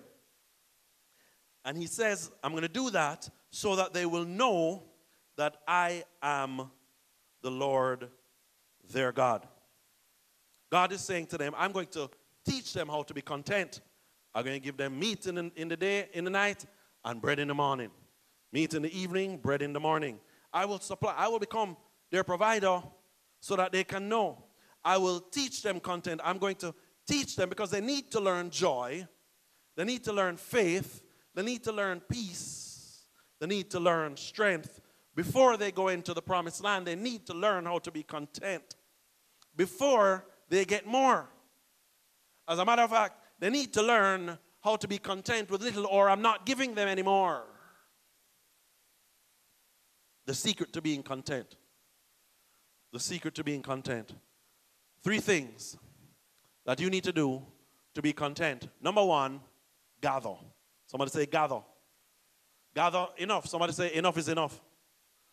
Right? You need to learn how to gather just enough for what you need. Here's what they did. The Bible says that what they did is they were told that they were supposed to get what is called an omer, which is about 3 pounds per person, right? And the Word of God says that some of them, when they went out, they would gather, but then they would gather a little bit more than an omer per person. You can see the people doing it. How many of you know if God told the Jamaican people that is 1 omer each? How much homer would the Jamaicans them get? 1 homer. Could a Jamaican go out and only get 1 homer? But like, first of all, it's omer, Jamaicans, and you're supposed to only get 1. Right? They would go out and they would get like 1.5 homer. Right? And what happened to them when they got is that it said that they would wake up the next morning and the stuff that they brought over, package it, put it on ice, put it on salt, whatever they tried to do to preserve it, it would spoil by morning. Maggots, the Word of God says, was running through it. And you can imagine what happened to those that ate more than an omer. So it's like, what I'm going to do is I'm going to put more in my belly because I'm greedy and I just want more. I can't eat just 1 omer. I want more. I deserve more. Right? I can just imagine how it's spoiling at them belly. Because God said it's going to spoil.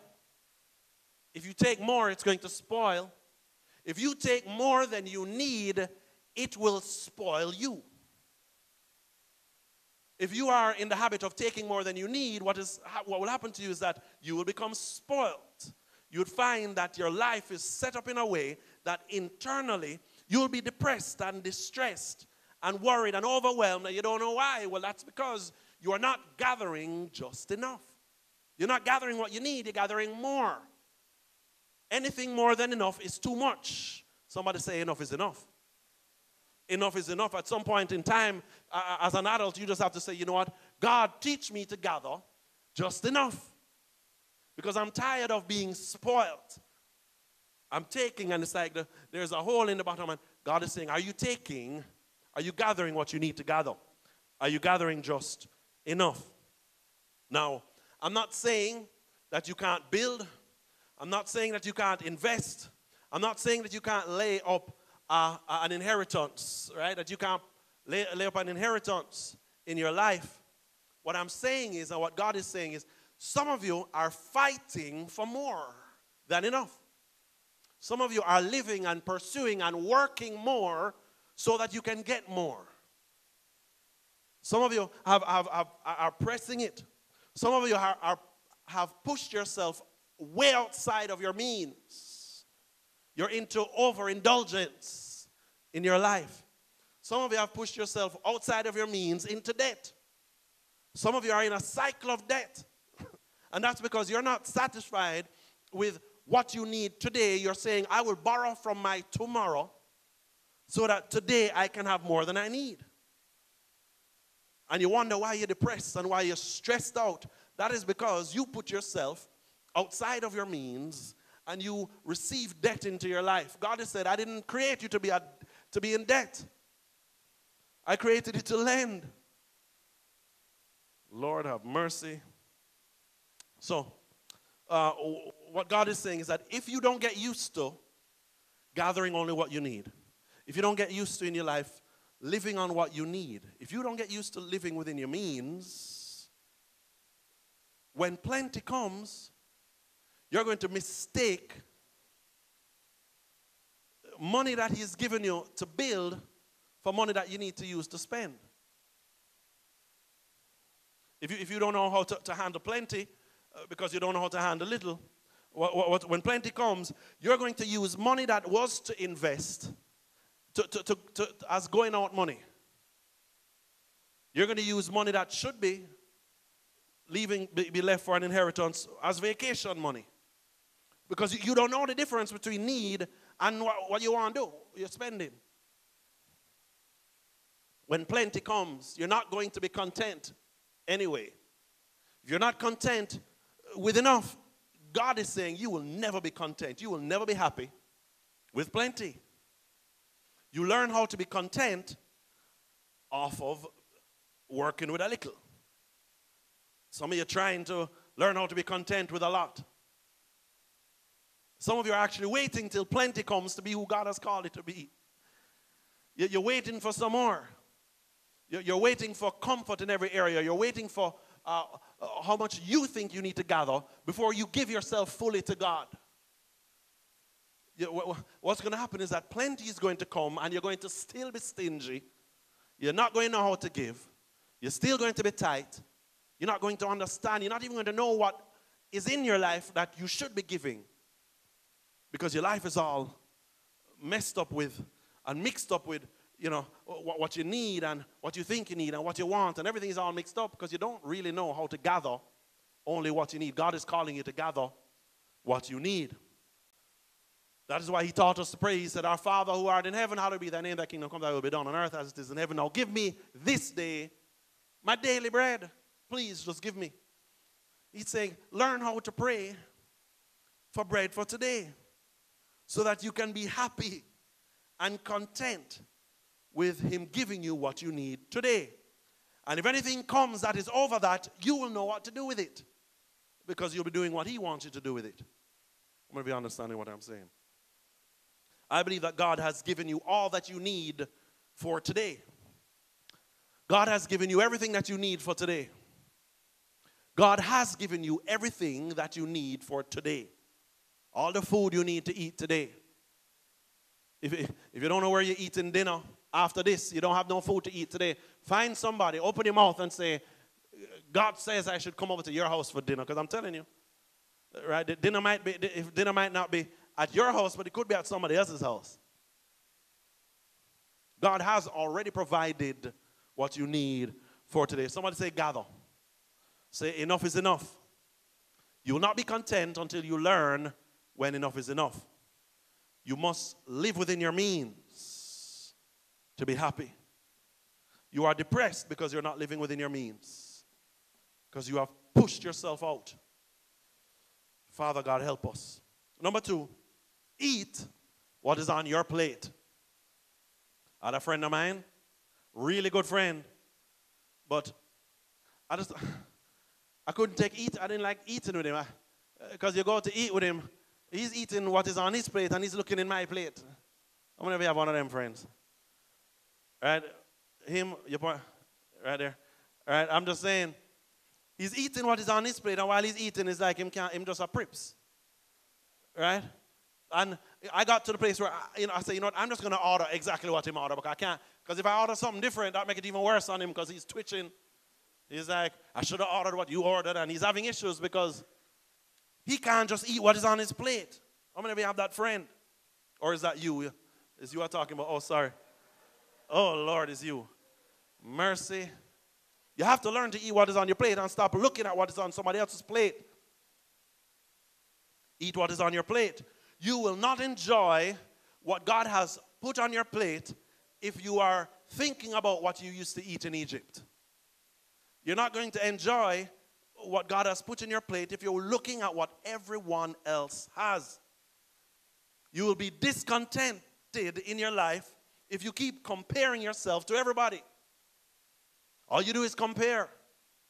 Listen to me very carefully. Comparison will kill you. Comparison has no benefit. There is no reason under God why you should be comparing yourself to other people. Stop comparing yourself to other people. It just doesn't. Every person has come from a different place and has a different purpose in their life. So you can't look at a next man or ladies, you can't look at her and wish that you were her. Looking at her man one day, why you can't get one like that? Looking at her shoes, why can't I get shoes like that? Why can't I love her earrings, I'm going to get one of those. Lord have mercy. It just doesn't make any sense. Right? Comparison will never, ever, ever help you in your life. It will never help you. Stop comparing yourself to somebody else. Right? So that you can enjoy what God has given you. Ladies and gentlemen, social media has turned comparison into entertainment. I don't know what you want to call it, but your entertainment is you comparing yourself to everybody else.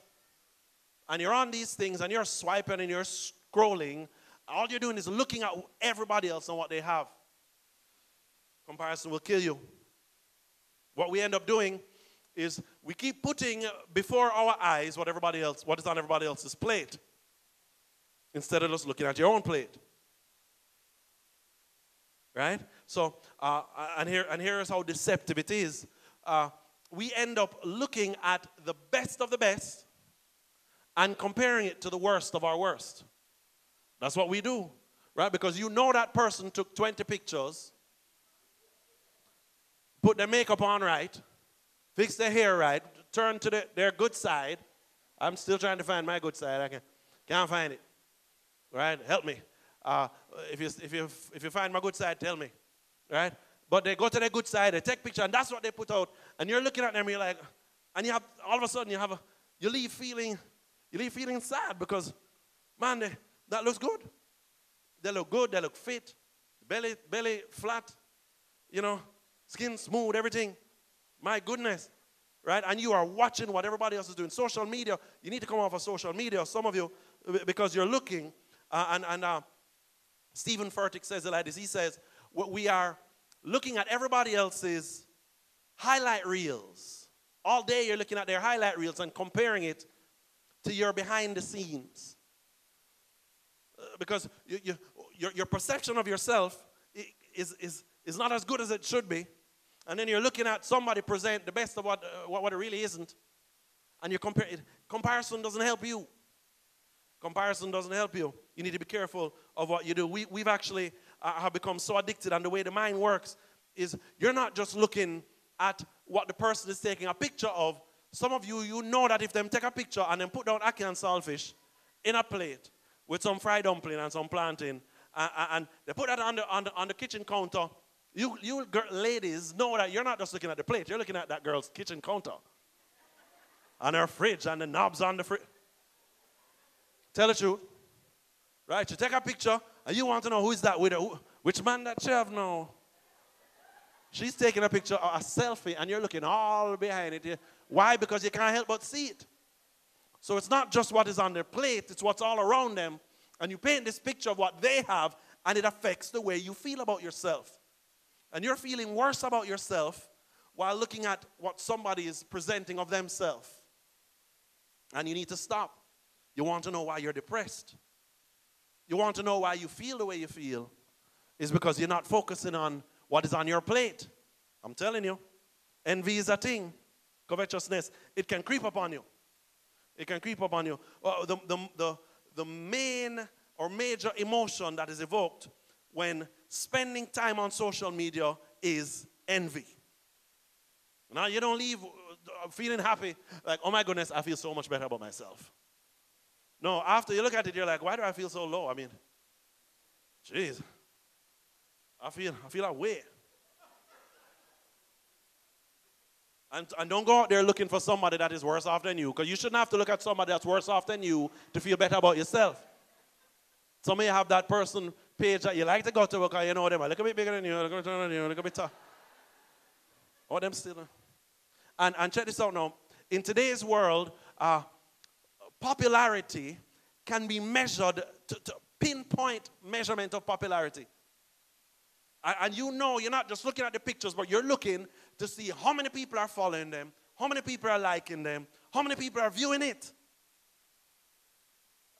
And then you'll go and look at your picture,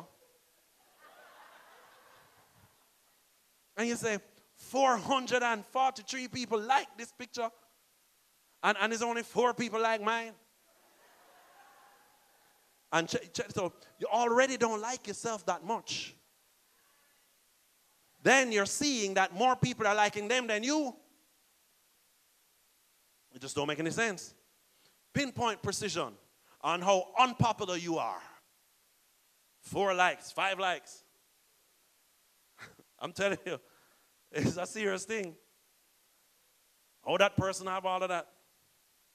And she looks so. And then you start to go on bad and get miserable and saying things about people you don't need to say. She looks so and gets so much likes. She's a fool and have so much. She not even look good. Then you not only are you bringing yourself down, but you're bringing other people down. Your spirit is depressed. You are discontent, and everything gets miserable around you because you're not looking at what is on your plate. Somebody say, I need to look at what is on my plate. The grass will never look greener if you're not looking at somebody else's plate.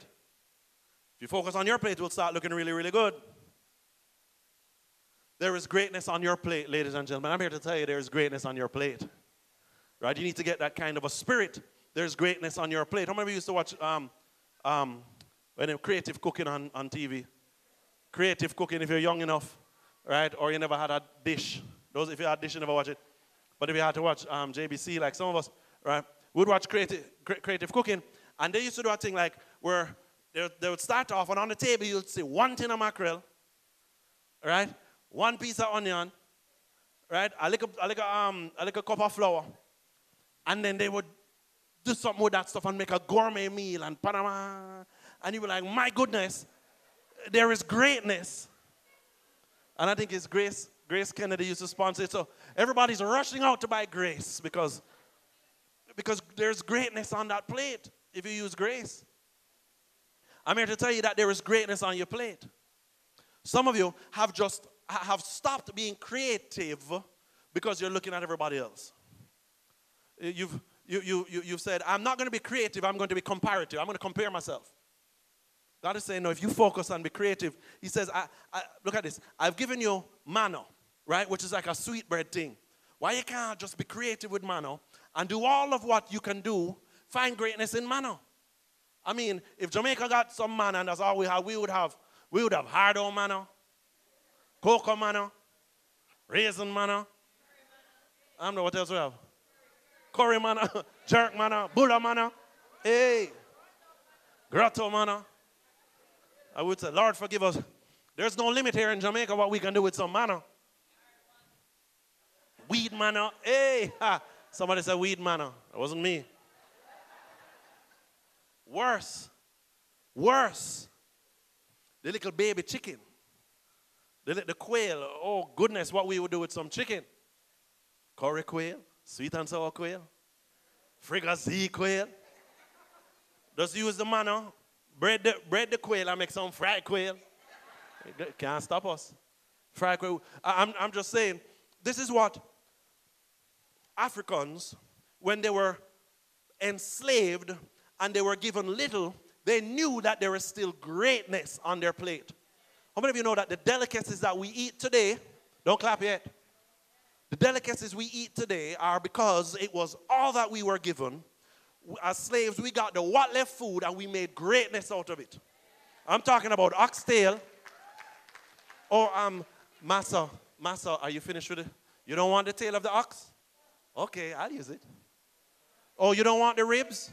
You don't want the ribs? Okay, I'll use it. You don't want the chicken foot? Glory to God, we'll use that chicken foot. You don't want the little what left flour, we'll roll that up and make some dumplings so fast. I'm just saying, you don't, Master, you don't want the head of the fish? No? Okay, I'll take it. Fish, what? I'm just saying there is greatness in your plate. Master, after I give you the body of the goat, can I get the head and the belly? Are you sure you don't want the head and the belly? I'm just saying, and all that you have, there's greatness in what you have. And we would take the head of that goat, and we're still doing it today, and we'd throw some chocha and some okra and some pimento, some black pepper, right? What else we throw? Carrot and some potato, some sweet. We throw everything and make some nice manish water with that thing. Somebody say, are you finished with the head of that goat? Because if you don't want it, there is greatness on my plate. God is saying you need to apply that same kind of principle in every area of your life. What is it that God has given you? God is saying, eat what is on your plate. Get creative with what He has given you. There is greatness on your plate. Every area of your life. Some of you married people, you need to switch things up and you need to look at things from another angle. Glory. If you know what I'm saying, married people, you know what I'm talking about? You're saying just one thing for the rest of my life? It's all right, married couples, just same thing. The single people are cringing. I'm just saying, I'm telling you the truth, and you can act religious if you want to, but if you flip it, if you smack it, flip it, and rub it, then maybe you need to flip it, then smack it. And I'm just saying, some of you, while you're single, you need to stop complaining about being single. And you need to start that business. I need to show some married people what they can do if they were. You need to make some of us married people wish we were single again because you're so productive. Because you have all the time in the world, single people. Build that business. Start that ministry. Cause yourself to grow. Go skydiving or something. Single people, you can do anything you want. Do something with it. And stop complaining. Talking about you're not going to be happy until you get a man. You're not going to be happy until you get a wife. You have time. Go and make something. Go and build something in the name of Jesus. Single people, put your hands together. Say, there's greatness on my plate. Stop looking at what you don't have and look at what you have. Come on, there's an ox out there with a tail waiting on you. In the name of Jesus. If you can't make the best of the little you have, why should God give you any more? It just means you're not going to make the best of the much that He gives you. God is looking for some people that will make the best of the much that He has to give. God has much, I'm just telling you. And He's looking for people who have already learned to be happy with little. Who have already learned to take care and to be creative with the little that they have. Come on. I'm saying God wants to give you more. Or will you always be unhappy? Lastly, number 3, and as I close, you need to find the provider. I believe that you're depressed. because you haven't found the provider. I believe that the provider is up to something. God was up to something, and God said, here's what he said. He said, I'm going to do it this way. I'm going to give them some instructions. They must do it this way so that they will know me. God is desperately wanting you to get to know him. God wants relationship with you. And he's fighting and he's doing what he's doing to get you to draw closer to him. Right? The provider is giving you, he's providing the way he wants to, how he wants to, how much he wants to, so that he can draw you to him. He knows that if he gave you plenty, he wouldn't see you. Can I say that again? God knows that if he gives some of you the blessing that you've been waiting on, he wouldn't see you again. I had a young lady.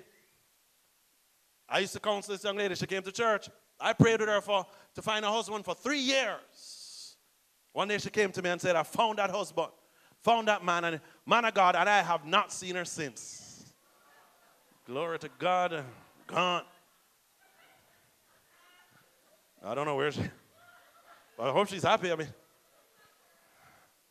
God provided. God provided what she wanted, and I don't know if God's there either. So you are depressed because you are looking for provision, not the provider. You're looking for healing, not the healer. You're looking for gifts, not the giver. Somebody said it like this. They say, you're looking for presents from God, not the presence of God. And until you find the provider, you will never be content with your provisions. It's time for you. The provider is the only one that can satisfy you. God is saying, find me and you will always be happy. You will be content. Learn how to search after me and find me, and you will always be happy. There was a middle-aged woman at the church I used to work at in Foreign, and she was homeless. And she was just really, really nice. She only had one set of clothes, as far as I could see. And she used to come every week, every Sunday, and, you know, of course, sometimes we would have midweek services. She used to come faithfully. She used to wear the same thing all the time, clean, and so forth. And one evening, we had this big food thing at the church, and there's plenty at the church, right? And some people are not taking enough. Some people are taking a little bit more. And I watched her, and she just took a little bit. She just took what she needed. I'm saying, but this girl is homeless, and I'm watching her, and she takes only what she needs to eat in that moment. So afterwards, being a good pastor, I said, Latoya, you know that there's a little bit more food there. Would you like me to go and pack some food for you to take? She says, no, I have enough. I said, well, I don't understand. So, you know, I was kind of feeling like a bit sensitive, but I said, okay, so you're sure you have enough? You know, you sure? She said, the thing is, Pastor Chris, she says, I don't have anywhere to put it. I don't have anywhere to keep it. So I know, she says, that he will provide for me tomorrow. And I discovered in that moment, just by looking in her eyes and the faith and the strength that she had, that she was content. And I could tell that she knew the provider. So she knew that provision was right behind him. She knew the provider, so she was not worried about the provision. And you have to understand, like, seriously, in that moment I said, I know I have so much provision. I'm not even thinking about the provider right now. That was I had so much in my fridge and at home and in my pocket and in my bank account. I was not even thinking about the provider. And it hit me. I said, Latoya knows the provider more than I've ever known him. She knows I'm the pastor, I'm the man of God, I'm the one trying to preach and serve. I said, she knows my God better than me. Because every day she has to find him. Every day she goes out, not looking for food, but looking for the provider. Every day she connects with her God. Every day she grows with him. Not every day she's storing up more stuff. Could it be that lack of provision can actually draw you towards God, and plenty will actually cause you to run away? Can't see you again. It is this situation, this story, that caused God to say, man shall not, should not live by bread alone, but should live by the words that come out of my mouth, and live through their relationship with me. Man can go on running down bread, but I am the life giver, not the bread. I remember that in that season, you know, as a young minister, I used to fast and pray so much, right? In other words, I used to be hungry all the time because I used to fast like 3 days a week. Just over and over, just kept fasting because I wanted more and more and more of God. That on those days that I wasn't fasting, whenever I got hungry, the moment I felt a hunger pain, it's like it triggered in me a sense of the presence of God. Because I got used to the habit of being in the presence of God when I was hungry. So hunger became something that triggered my sensitivity to the presence of God. Hunger will draw you to God. A friend of mine asked me when I just moved back to Jamaica, a friend of mine that has plenty, he said to me, Chris, how do you know? How do you know when you're happy? You have to understand, he wasn't happy, even with plenty. How do you know when you're happy? And I said to him, I said, you'll know when you're happy when you found the source of happiness. When you found the person that gives joy. Ladies and gentlemen, God is the source of happiness. And I know this because I remember when I was malcontent, and I remember when I was depressed and distressed, and I remember when I was so empty on the inside and I didn't have any God, and I didn't know God, and I was fighting to know Him. And I remember saying, God, I don't want any blessings, I want to know the blesser. I don't want favor. I really don't want it as much as I want the favor giver. I want you, God. It is you that I want. And I pressed after God. And I chased after God. I ran after God and I found God. So now I'm content because I have found the provider. And I can say like Paul, I can do all things through Christ who strengthens me. I can do plenty and I can do little. I can do a lot and I can do lack. I can do belly full and I can do hungry because I know my God. Go ahead and stand with me, please.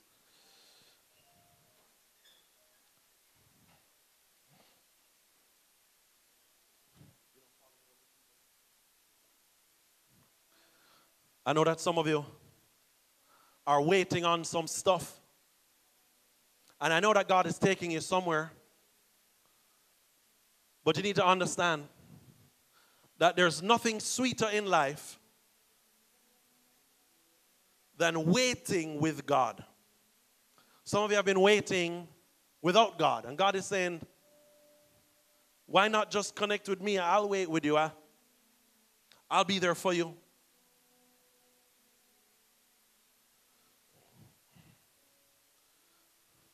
The most content moment in your life, the most content and joyful moments you'll ever have in your life are moments in worship with God. If you're dealing with depression and anxiety, you need to find yourself worshiping. You need to say, God, my emotions are all messed up. My feelings are messed up in relation to the things I have. So in this moment, I just want to have you. I just want to connect with you. I dare you to run into moments of worship with your God. Men, there is no stronger place, no stronger moment for you as a man than when you are in the presence of God. When you are in your rightful position and place in the presence of God, bowing down humbly before Him.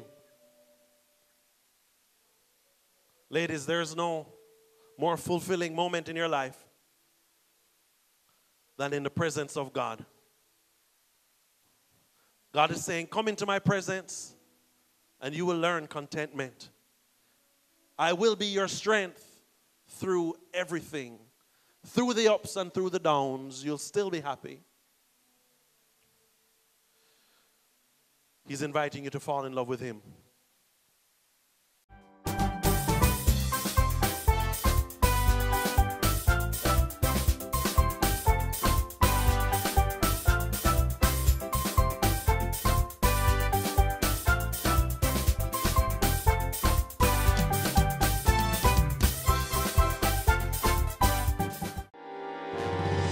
Join the Go for God movement today. We need your help to keep this powerful message going on air. Partner with us by making a one-time donation or a monthly pledge. Contact the Go for God Family Church at 631-3377 or send us an email.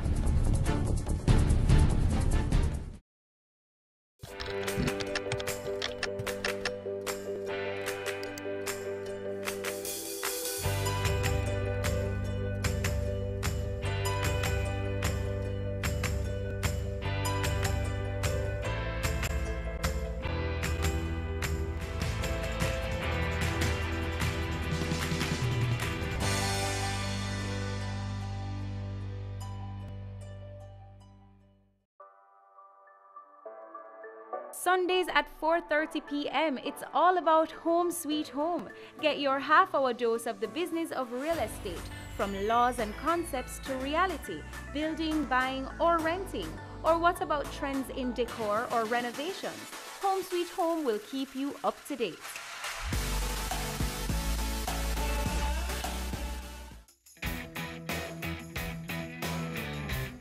I'm Jean Laurichin, and I'm the Executive Director of Procom, ProDev, and CCRP. BATV had heard about our outreach arm, which is a Caribbean community of retired persons. I think BATV is having a very positive impact. And as a result of that excellent feature, we got more members. So clearly people are watching BATV. I always say to my clients, you should have a 360-degree campaign. Do not limit yourself to one media house. And especially those who are in business, I think it's very important to include BATV in their portfolio. Your business matters. Promote it on Business Access TV.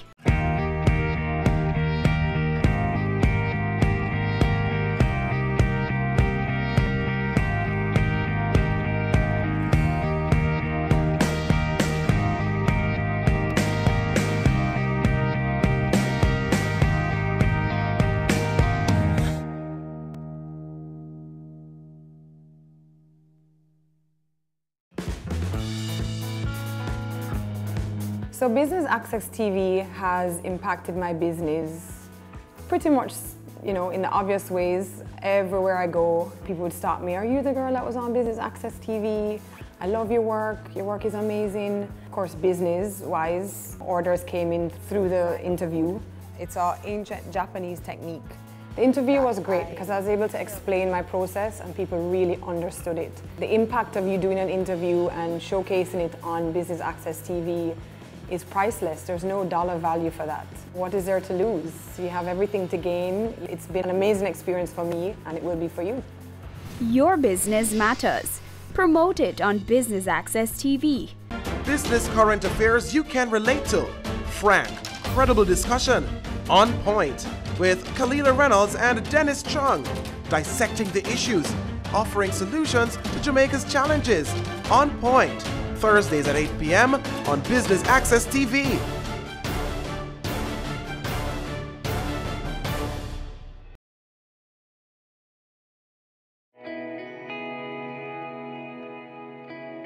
Violence against women is a violation of human rights.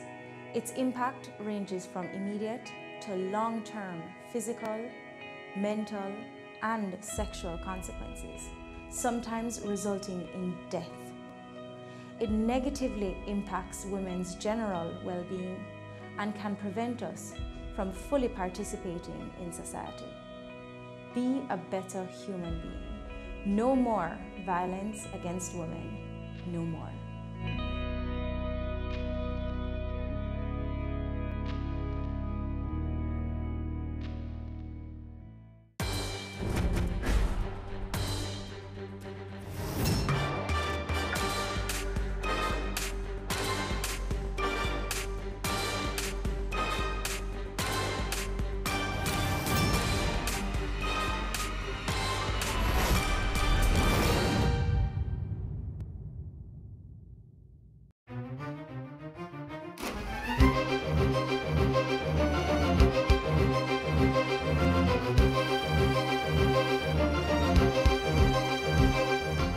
Welcome to Jamaica Magazine. I'm Adrian Atkinson. Today we have an interesting show lined up for you.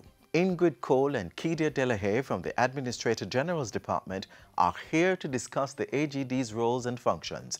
We have much more lined up and you don't want to miss a minute, so do yourself a favor and stay tuned.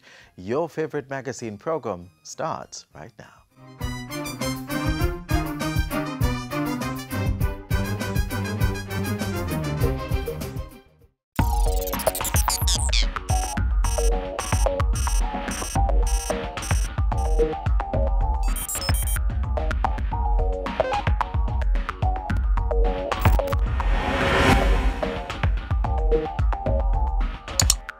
We share a lot of sensitive information and data, and once criminals get access to this information, indeed people are at risk based on the sensitivity of the information that they share.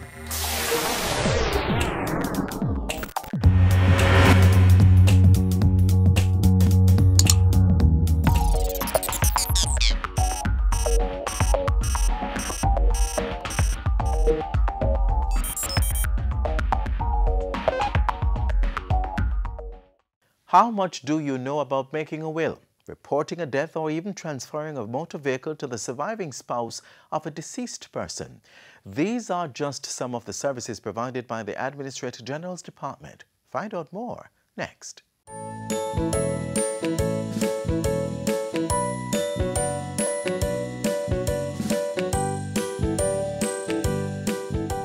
Good day, ladies and gentlemen. Welcome to the first in a two-part interview when we look at the role of the Administrator General's Department. I'm Enthros Campbell, and with me are Estate Administration Executive Ingrid Cole and Senior Legal Executive Kedia Delahaye. Welcome to the program, ladies. Thank you for having us. Now, the Administrator General Department is known for its role in managing the estates of persons who would have died intestate or without leaving a will. But is that all you do? Tell me about your role and function. Okay, the role of the Administrator General's Department is to administer estates of persons who died without leaving a will and leaving the estate unadministered, where their children under 18 minors. The department also administers estates where the Administrator General has been named executor under a will. We also... Tell us who is an executor? An executor is someone named under a will, and the executor carries out the functions of administering the estates, calling in the assets, paying liabilities, and distributing to beneficiaries. All right. Yes. And tell me a little bit more about the process. The process in terms of administration of estates. Right. What do people have to do? When do you get into action? Okay, once the matter is reported to us, the matter is reported to us by way of what you call our form of particulars. It's available on our website. It is completed. Once it's completed and submitted, once we look at it and we see where there are minors, then we begin to investigate the estate, and then we start the process of administering. So we will write to the different companies, write to the last place of employment of the deceased to ascertain what benefits are due to the person. we would then look to the beneficiaries themselves now to see whether or not they are indeed related to the deceased. And by virtue of that, they are asked to submit their proof of their relationship. Yes. Sounds easy though, but it seems to me that it's always a very long and tedious process. Why is that? Well, it depends on what is reported, because sometimes persons may report assets and there may be other assets that are not reported. And so we have to investigate. And once we complete our investigations, then we begin the process of extracting a grant of administration. And Ms. Delahaye can speak to the grant of administration that is required. Right. Tell us about that. All right, so when the person dies intestate, what we get from the court is what we call letters of administration. But in 2015, there was an amendment to the Administrator General's Act, which allows the Administrator General to issue its own grant known as Instrument of Administration that those relate to estates, specifically where there are minor beneficiaries, and also instrument of distribution, and those relate to where you have what we call multiple generational estate. That is where the Administrator General is an administrator in probably a father's estate, but before we can distribute the asset, beneficiaries to that estate would have died, and so we call that multi-generational estate. That amendment in 2015 allows us to issue 2 types of grants. However, we still make application in the courts for estates where they're all beneficiaries and you don't have a multi-generational estate. So we still go to the courts for letters of administration. And what we do, we file documents in court to extract a grant. And once we have extracted that grant, or we have issued our internal grant, that gives the Administrator General the power to basically pay all liabilities and to distribute the assets. So it is that document on which our authority stands. And we're only speaking here about people who die without making a will. Without making a will. And so that can be so problematic. Tell us how to go about making a will. Why is it so difficult? It's not difficult. It's really very easy. And we think it is difficult. Yes, yes. Persons think it is difficult, yes. But it's really very easy. It's just to... You can write your will on a piece of paper. You can type your will. It's just a matter of just writing what it is that you want to distribute. As long as it conforms with the Wills Act, which is you must have your name on it, then you have your distribution clause. There's a clause that says all the rest and residue of my... No, before you get to that, you named an executor. That is very important. You must name your executor. And then you speak to distribution. So, you leave whatever it is that you have to whoever it is that you want. And name your assets, wherever your assets are located. Please put that in your will. And then there's the all-important clause, which is, we call it the residuary clause. All the rest and residue of my estate I leave to, and you name whoever it is that you want to. Then you will date your will, you will sign, and 2 persons must witness your signature. And voila, that's your will. So a will it's easy to make a will, ladies and gentlemen, so no fear. This is where we're going to close this week's interview, and we're going to come back to you next week. Thank you, ladies, for joining me on this program. We'll continue the conversation next week. I'm Anthros Campbell.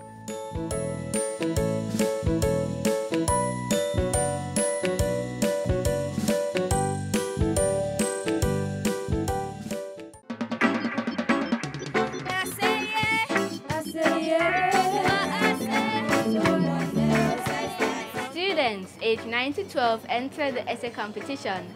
Write 500 words on the topic, how has Jamaican music contributed to the country's growth and development?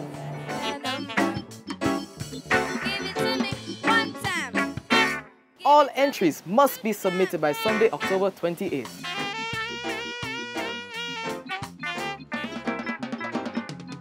Prizes and surprises await you in the 2018 Jamaica Information Service Heritage Competition. Young people being involved in agriculture is an important factor for the government. Here are 2 students from the Ebony Park Heart Academy who have a passion for general agriculture. We normally clean this system on a daily basis by using a shovel to gather the feces across the slots. Some of the feces normally falls into the slot, and the rest that doesn't fall in, we have a 2-inch hole at the end of the slotted area where we push all of the feces into it. The pit system for the slotted system is normally built with a degree of slope. That is sloped to a vent area where it is released into the biodigester.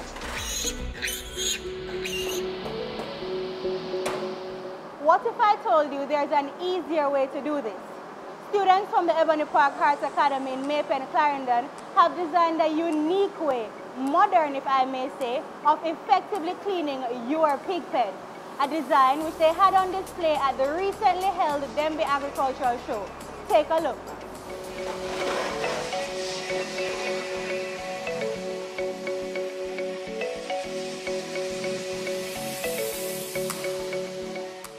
This is a pig pen, but not just any pig pen. This is a hydraulic slotted pig pen. Normally, pig pens aren't made to just move up and down. They don't have any up and down movements. So with this pen now, we make it that it can use the hydraulic system and let it go up for better sanitization of the pen itself. So this pen is connected to a biodigester. This biodigester is a system where the waste / the effluent from this pig pen can be converted to a gas called methane, which can be used like a fuel in the home, or it can be used to help with the maintenance of this because it can use to power this system itself. As said before, this is a hydraulic slotted pig pen, therefore after a while there will be a buildup of feces and excessive bacteria beneath the pen. Therefore the hydraulic system would come in place because this would allow us to clean beneath the pen effectively. Before we clean beneath the pen, we place a fiberglass beneath the pen to prevent the excessive feces and waste material from passing through because we don't want it to touch you while we are beneath the pen cleaning.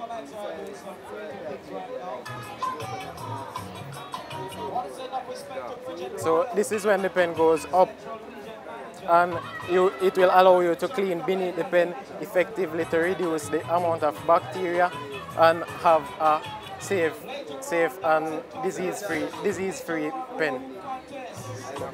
Afterwards, after you have done cleaning, you place the pen back into its designated area and remove the fiberglass and sanitize it. And that's the pen. Our course is general agriculture. In general agriculture, we do with the husbandry practice and the cleaning of pens and sanitation and so forth. But we have slotted pen down there. And we have noticed that, you know what, with the slotted pen now, after a period of time, you may have a accumulation of bacteria because of small pieces of feces here and there. And remember, the swine / the pig are some animals which they easily catch disease and are easily infected. So that is why and how we come up with this invention. We don't have lots of difficulty because our senior instructor, Sir Calvin Wills, has supplied us with most of the resources needed. But the challenge that we face was mainly making this component, making the up and down movement without the use of electricity.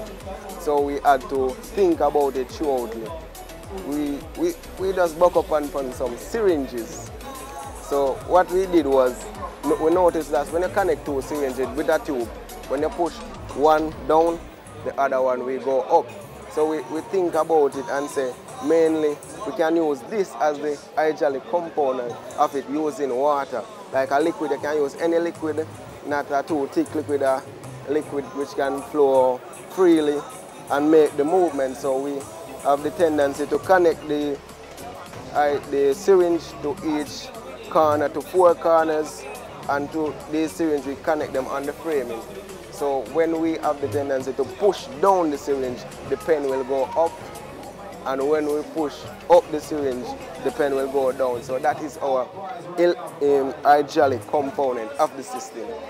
Youth involvement in agriculture is top priority for the government.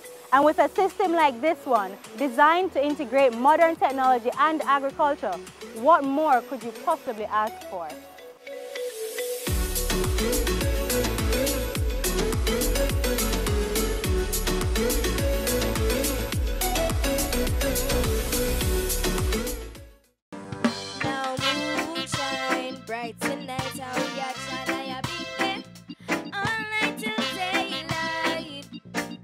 Secondary level students enter the poster competition with digital or illustrated pieces, and tertiary level students, the photo competition is for you. The topic for the poster and photo competition is Jamaica's music, the stage for growth and development. All entries must be submitted by Sunday, October 28th. For additional information, visit the JS website at www.js.gov.jm. Email heritageposter, all at js.gov.jm. Devon House is rich in history, but it's certainly not dated. Ever evolving, Devon House has morphed into a gastronomy center. Reading for your feasting. Take a look.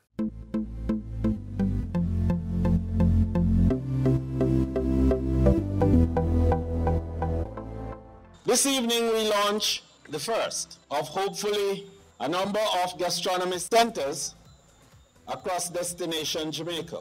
We selected Devon House to be the start not only because it is unique in its own offerings, we also selected Devon House because it's in the center of commerce and entertainment and culture in the Caribbean, the city of Kingston.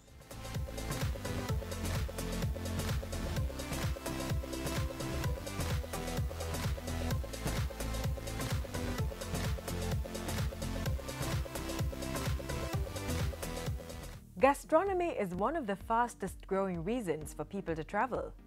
The World Tourism Organization estimates that the gastronomy market is approximately $150 billion. Boasting world-renowned food and beverage delights such as ackee and saltfish, jerk pork, coffee, and rum, Jamaica is being marketed as a food destination. The Tourism Ministry is serving a platter of treats to foodies. Serving the helpings are gastronomy centers of Jamaica, stops for guests to cook, dine, and be educated on Jamaican food.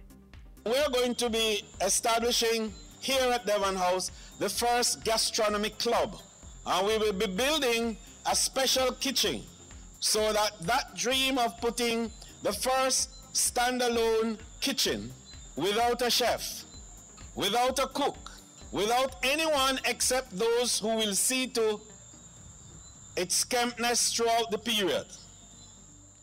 And we will be marketing that kitchen as a location for visitors from across the world to come to Devon House and cook. So you will bring your families on a Sunday afternoon, and we'll be establishing a farmer's market just next door to it.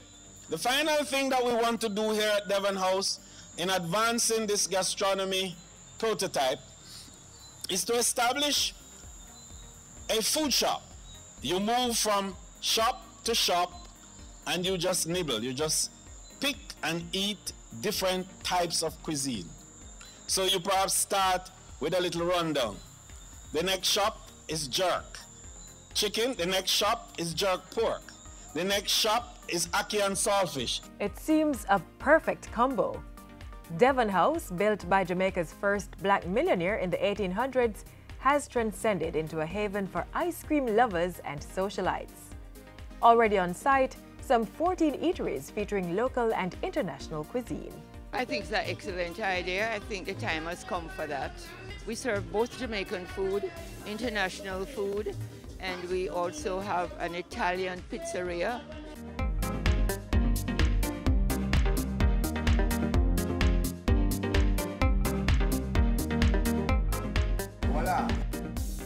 What we do is a thin crust pizza with fresh dough, daily prepared, and we combine it with the Jamaican flavors. So like the Jamaican pizza is ackee and callaloo, or jerk pork, jerk chicken.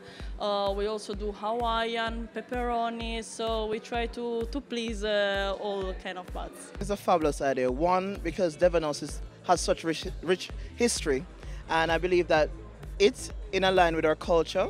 It's just whatever it is that comes and intertwines together as one.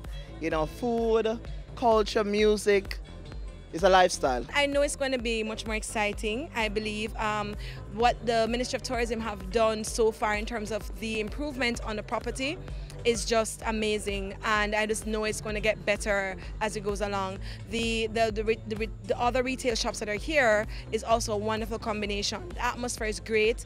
We love it for Rev Jewelry and Accessories because it lends to the energy and the synergy of what we have to offer. So I'm very happy about this move. It's an absolutely amazing idea. If we can bring gastronomy and market that as a tourism destination or as a tourist choice rather, that would be amazing. The thought of persons in Jamaica and all that has always been, why is our food not more out there, Why isn't that more people coming just for the food? So, with the minister's vision, it was really about putting that plan into reality. I'm so happy that the minister has been able to fuse food across the world, Jamaican with Chinese, Jamaican with Italian, Jamaican with Indian, Jamaican with French. Any cuisine across the world, we can fuse it with some of our jerk seasoning or some things that are synonymous to Jamaica. We are particularly happy at this initiative by our minister. The more people that utilize Devon House to come there for different experiences, it means that Devon House will be more self-sufficient in generating funds for the upkeep and maintenance of this heritage site. When you create a gastronomy center, create an opportunity for not just locals. The locals already understand Devon House, but the tourists that may come, it may attract visitors from the cruise operators, because it's a big deal. And I think it's something that we need to push and drive, because the history and culture of Devon House actually fits very well with the new model, the new proposed model.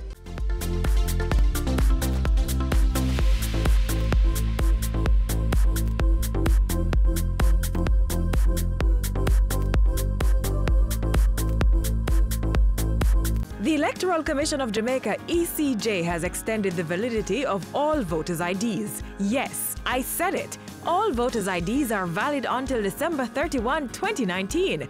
Businesses are being asked to continue to accept voter ID cards as a valid form of identification.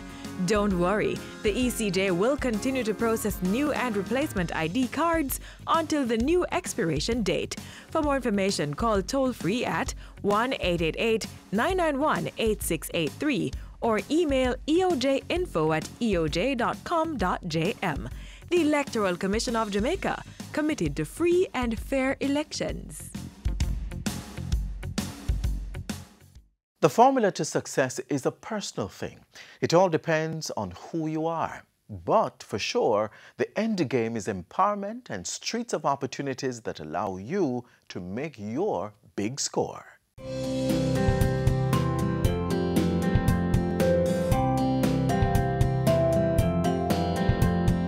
We are participants of the Youth Summer Employment Program.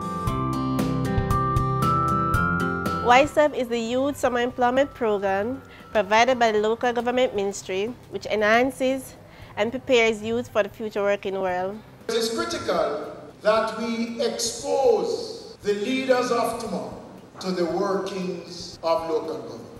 When this program was initiated, we did so knowing that we were stepping into a new era of local government.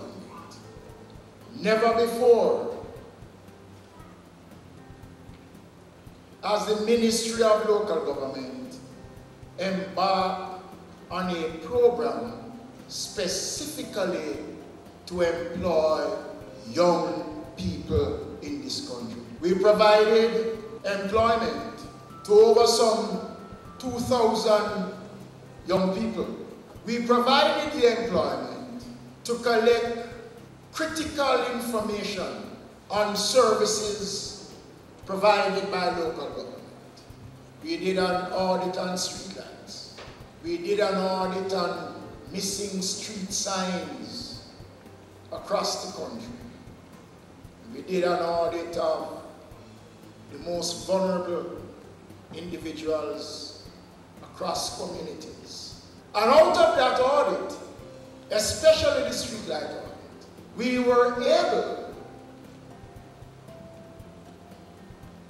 to put ourselves in a position where we found out that at least 35% of street lights that were not working across the country that we were still paying for. This year, we will have some unique features to the program. We have included disaster risk management as a core function of the Youth Summer Employment Program. We are going to retain those who are not going back to school until the end of this year. Out of that core that will deal specifically with disaster response, we are going to retain 150 of you island-wide to work specifically on disaster risk across the country. In order to facilitate, to input the data that will be collected, we're going to be identifying another 50 of you who are computer savvy. You will be retained within the municipal corporations to help to input the data that will be collected based on the survey. So we will be retaining until the end of the calendar year 200 of our finest and brightest young people to assist in the process. We have included property taxes as a critical area for employment this year. We have not done much on trade license. We have extended the program to include trade license. We actually check in the hairdressers and barber shop for license, if it is licensed or not. And the billboard, we check if the billboard is working or not, or the signs that should not be there, we make a list to take them down if it's not paid for license. In terms of trade license, we check if the business is registered once you buy and sell, or you have a license for the business. All 230 councillors across the country have an opportunity to make recommendations. We have also accepted recommendations from non-political organizations. The experience has been great for me because it helps me to understand how business operates and how local governments function. Youth Summer Employment Program. Look out for us in your community.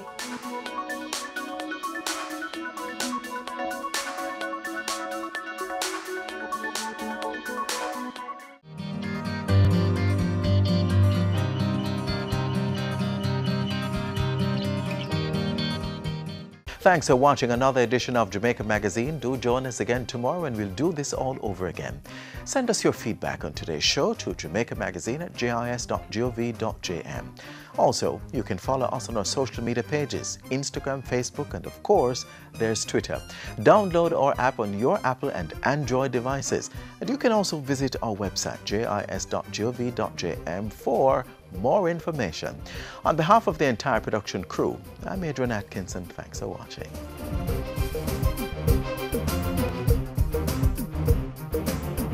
This has been a production of the Jamaica Information Service, the voice of Jamaica. Caring Hands Season 3 continues to effect change in a changing environment. Many of us were raised by grandmothers, right? So, I mean, we know the wisdom that these people have. Going beyond business. The little leaders of today are our leaders of tomorrow. And with the proper education we'll have very good leadership coming from that. That's Season 3 of Caring Hands, creating change and shaping lives, every Sunday at 5:30 p.m. on Business Access TV. Having a corporate event, seminar, awards show, conference, product launch, workshop or expo? Business Access TV is here to showcase your event. Contact our sales department at 908-0919, 906-6357 or 908-2775 for more information. Business Access TV, serious about business.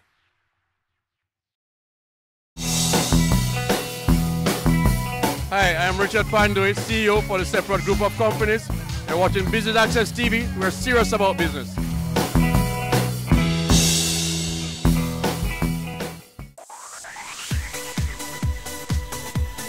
You're watching Business Access TV. Business Access. Business Access. Business Access. Business Access. You are watching Business Access TV. Business Access TV. Serious. Serious about business. Serious about business.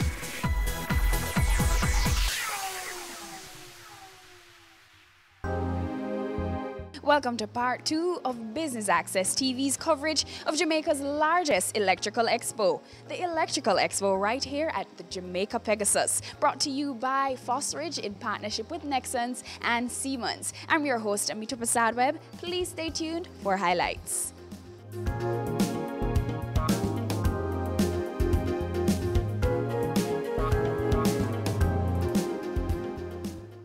So let's go with an exciting cable innovation from Nexans, the halogen-free cables. We are very, like in Nexans, interested in finding new solutions, safety solutions regarding cables. So I'm going to tell you a bit why. So, according to analysis, 98% of deaths due to fire are caused by suffocation and inhalation of toxic fumes. According to firefighting experts, more than 50% of the main causes are due to problems with electrical systems, electrical issues. Easy to install cable solution for residential, industrial and public buildings. So what do we have? So that is in the agenda. So in practice, in a house, you have a different level of installation. Okay, you have the service entrance from the power networks, supply, distribution, and branch circuits. That's for a house. And for a building, it is that way. You also have from the public grid, then you have the service entrance, supply, distribution, and branch circuits. For all these parts, you need cables, no? to do the connections. As to develop other categories, it's 6A and 7A, 10 giga. So it's a lot. And now Nexans is developing the 8A category of cables, which is higher, but it's used for what? For military applications. I don't know if you're familiar with that, but we need the signal is 0 and 1. Now we are developing quantic information that we can code for four digits instead of 2. So that is the next generation. It's yet an application. It does exist, but for military industry. So it's very early stage technology. But in the future, you will all have your quantic computer. So it's for tomorrow. So it's terabytes, tera, not giga. So it's much more information. Talk to us about the main points in your presentation today.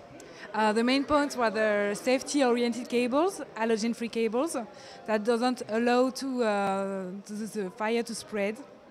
And the other point was the local area network telecommunication cables. What's next for Nexans?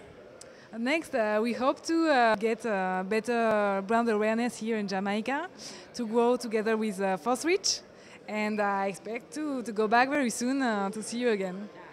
Why did you attend? Because The School of Engineering includes the electrical program, which is electrical engineering, and we are always interested in what equipment is available to Jamaicans to see how we can ensure that our students get the best experience. I find science exciting, so it's a learning experience in terms of getting the information, understanding how simple things that we take for granted works. And so it is a good thing that people who, whether you work in the industry or not, it is something that you should learn and understand the things that are actually around you in terms of electricity and the things that you pass on the street. You are passing street lights, you're passing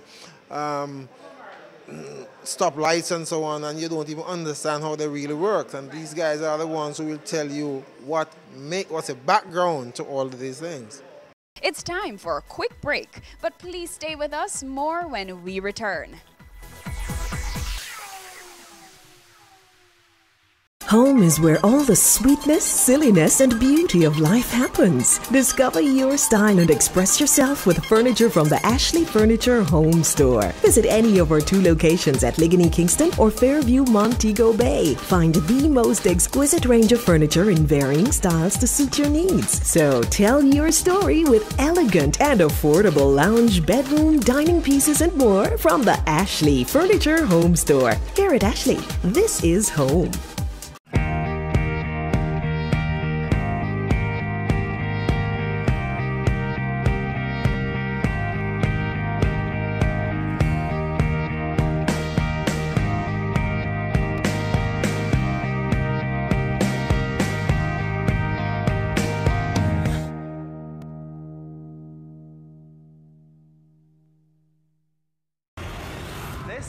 Weekend Business Report. Economic windfall. Unsecured loans. Alleged corruption. Follows the closure. If they made this investment. Brokers strive to increase revenues. He sought some answers. Financial meltdown. Here are the week's final. Here's Garth. News Roundup. Camille, it's back to you. That's Weekend Business Report with me, Camille Gale. Saturdays and Sundays. As the end of the year draws nigh and the celebrations begin, let us add some magic to the festivities with our BATV Christmas Mix. Why settle for blah when you can have fa la la la la? 60 advertising spots, 10 cross spots. This $1.6 million package is all yours for only $45,000. Don't wait. Contact our sales team today and take advantage of this incredible offer. Our gift to you. BATV Christmas Mix. Offer valid until December 31, 2018. Having a corporate event, seminar, awards show, conference, products launch, workshop or expo? Business Access TV is here to showcase your event.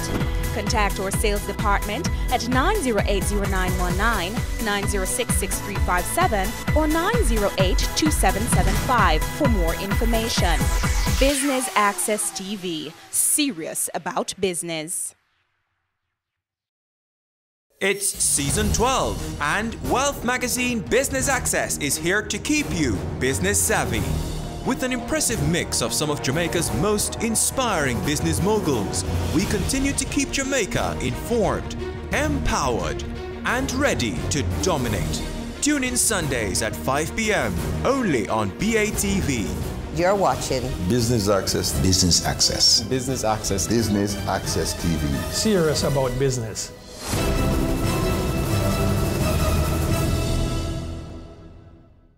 Have you seen it? It's BATV Live. Live streams of business news weekdays at 7:30 p.m.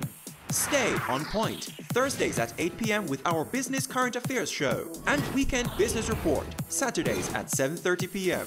wherever you are.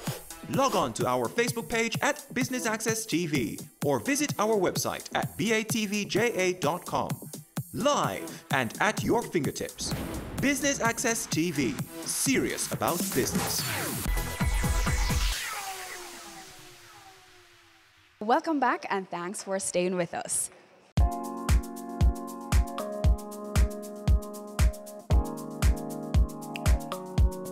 There are some students here. quite a number of students here. Why is it important that students attend expos of this nature? It is extremely important because one of the things I've found is that we're actually in the information age, but unfortunately people, we do not crave information the way I believe it was craved in times past. And so students are very much in that space now where they need to open their minds' eyes and become a little bit more familiar with what is out there in the world. And of course the industry that we're in now, and in particular the energy efficient industry, because it's going to be impacting all of us, whether it is from a household standpoint or if it is from a business standpoint, all of us will be impacted in some way, shape or form. And so that is why it is quite important for students to be here to get this knowledge today in terms of the industry and its forward movement.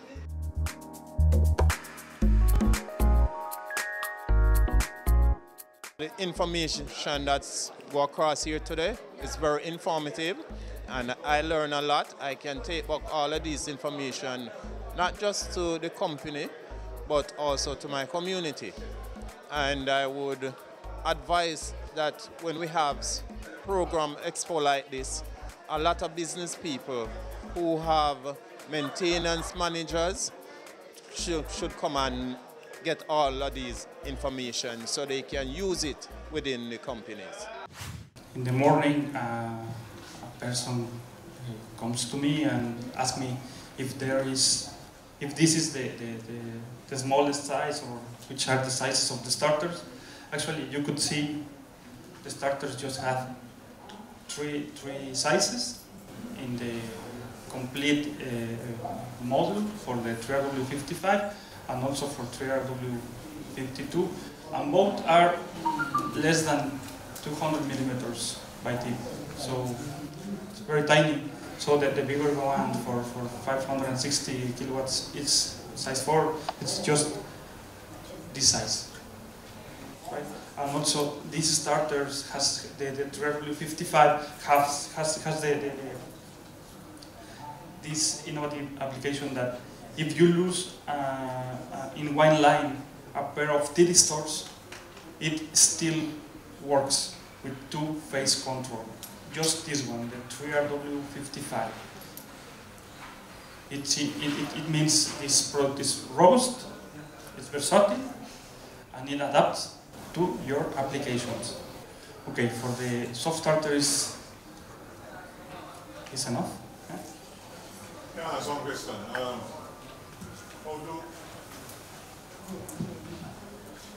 How does the starter react to unbalanced input voltages?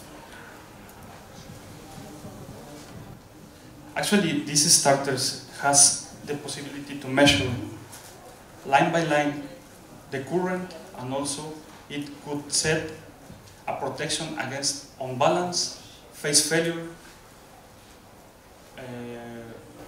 ground fault, and also its natural protection is overload on up to class 30 in this one.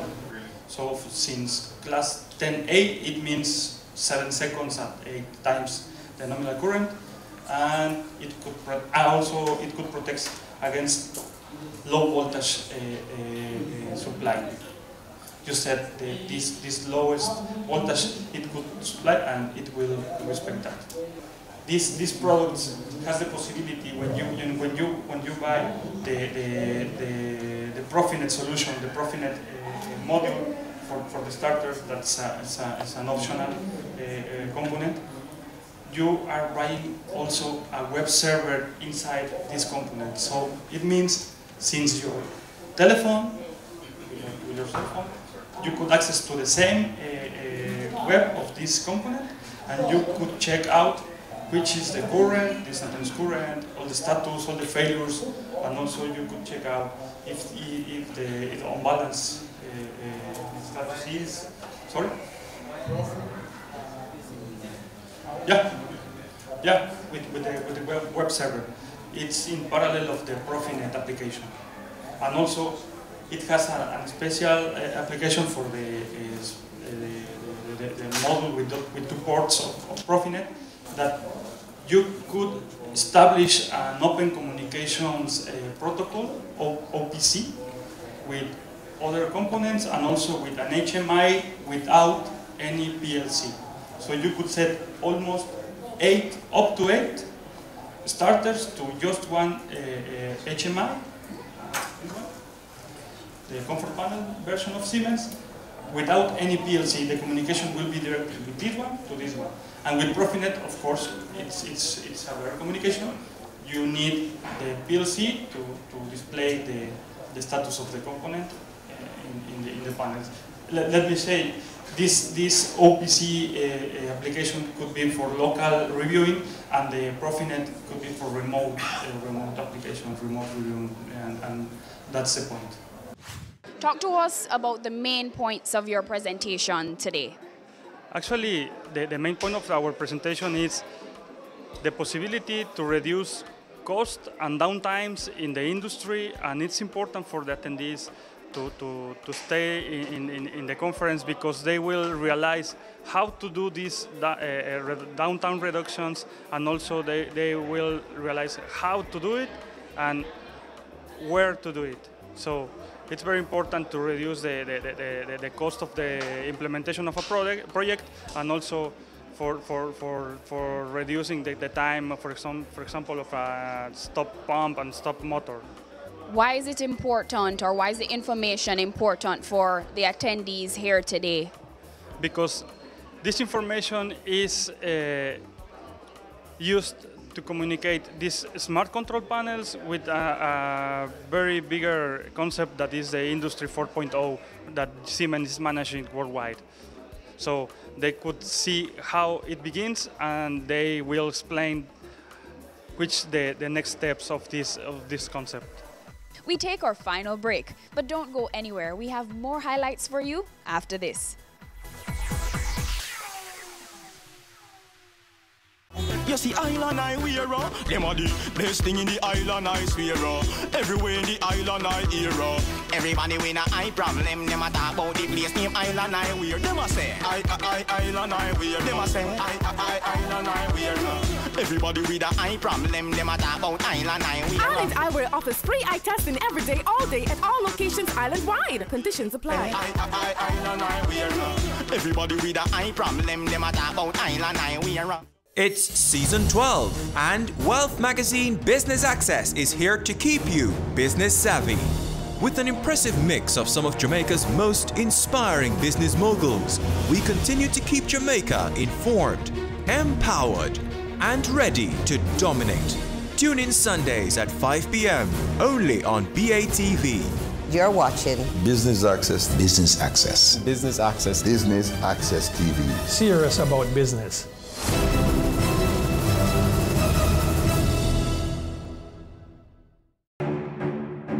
Go for God Family Church. Today's message is for those of you who thought that Jesus was finished. Inspiring messages. I'm here to tell you today that you are excellent.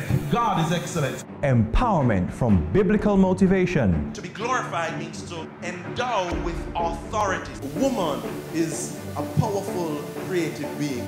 Join Pastor Christopher Morgan and the Go for God team as we go for God.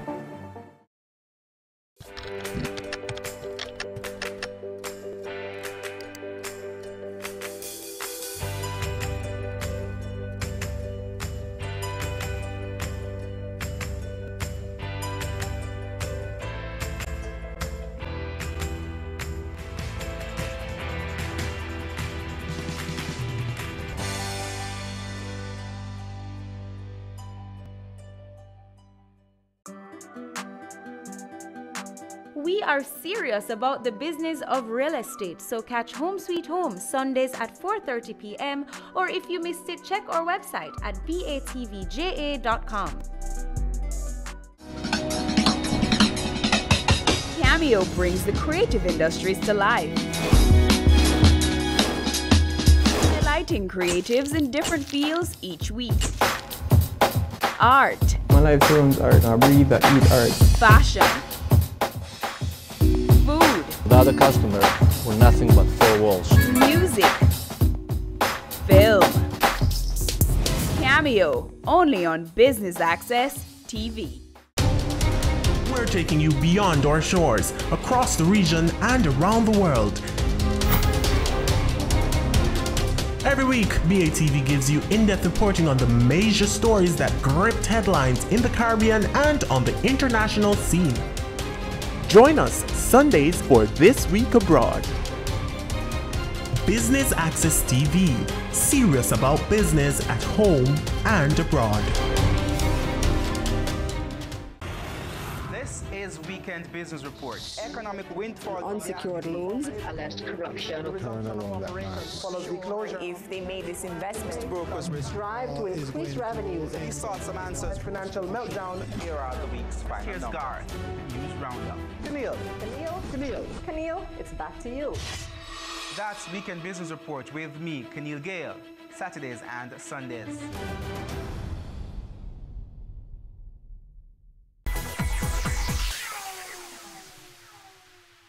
Thanks for staying with us. If you are just tuning in, we are here at the Electrical Expo. Please stay tuned for more highlights.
So what is the meaning of this video equipment? What is the objective that we have?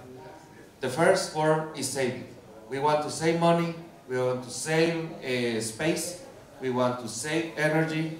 So this kind of equipment is going to make us a transparency to know how is our installation is. We establish in this principle that is the energy saving.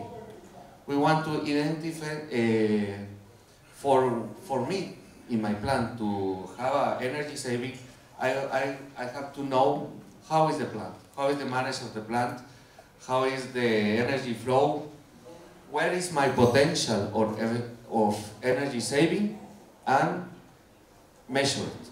Or even if I making a saving, we are going to measure it to realize that it's okay. We are going to be focused on how we start a motor. We have to switch on a motor, we have to protect the motor, and the new tendency is monitor the motor. So this is the different kind of starter that we can find in the industry. We have a direct online, the most basic starter. We have a reversing starter. If I want to change the direction of the motor, we have a star delta. Why a star delta? You know that a motor, when it starts, is going to consume like 8 times the nominal current of the motor. So the induction motor is the most popular use in the industry because it has low maintenance and is very versatile. But it has the problem with the start. So all the way to start a motor is reduce the voltage that we administer to the motor when it starts. In consequence, we are going to get down the current of the start. Also, the torque of the motor is going to be reduced. So this is the way to start a motor, reducing the feed of the voltage. So the start delta is a start that you feed the 58% of the voltage in the start connection, and that's going to feed this 100% of the voltage in the delta connection. So you are going to be reduce the induction. You will find a different way to start a motor, but it's the same principle. You can start it with resistance, we start it with auto transformers, we can start it with star delta, or also with soft starter. But the principle is the same. Reduce the voltage to have less voltage, so you will have less current and less torque. We present about the industrial controls, all the equipment required for manage a plant, an industrial plant, like industrial control cabinets, soft starters, contactors, a new line of push buttons. Also, we present a new tendency that we call the Industry 4.0, that is the bringing the Internet of Things to the control of the industry. What are your thoughts thus far on the Electrical Expo? We hope that everybody goes from here with a new knowledge, and also we want to share all the experience that things and solutions that we do in other countries. So we will be the first step to start to implement it here in Jamaica.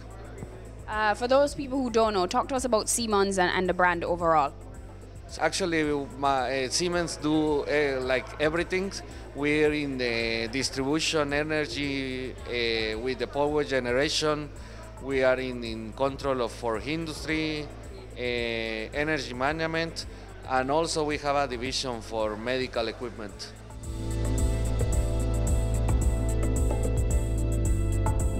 The School of Engineering includes the electrical program, which is electrical engineering, and we are always interested in what equipment is available to Jamaicans to see how we can ensure that our students get the best experience. We have some setups here in regards to what's available. What are your thoughts? This is good. This is showing me some of the equipment that I do need and that I'm interested in for some of my students, yes. Why is it important that students get involved and attend these types of expos? My students who are graduating currently are seeking employment, and it does help them that they know the types of equipment are available. I know some of them are going into business for themselves, and they need to be exposed to what is available in Jamaica. And it does help because a lot of my students have been looking externally outside of Jamaica to purchase equipment or even to get employment. And it's good for them to see exactly what is here if they're going into business for themselves, who could be their suppliers, and they can advise other persons as well.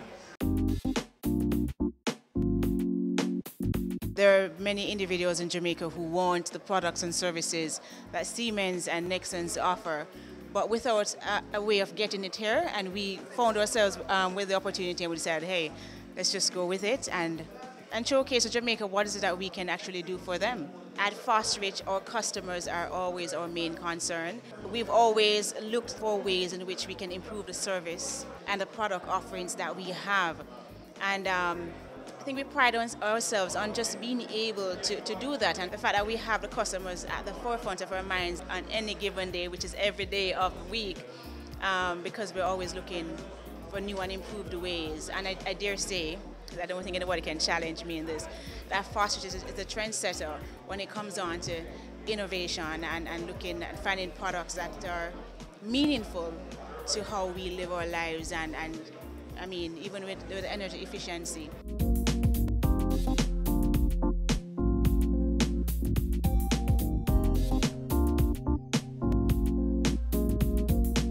And that brings us to the end of part 2 of our 2-part coverage of the Electrical Expo. I've been your host, Amita Prasad Webb, and thank you for tuning in to Business Access TV. Serious about business.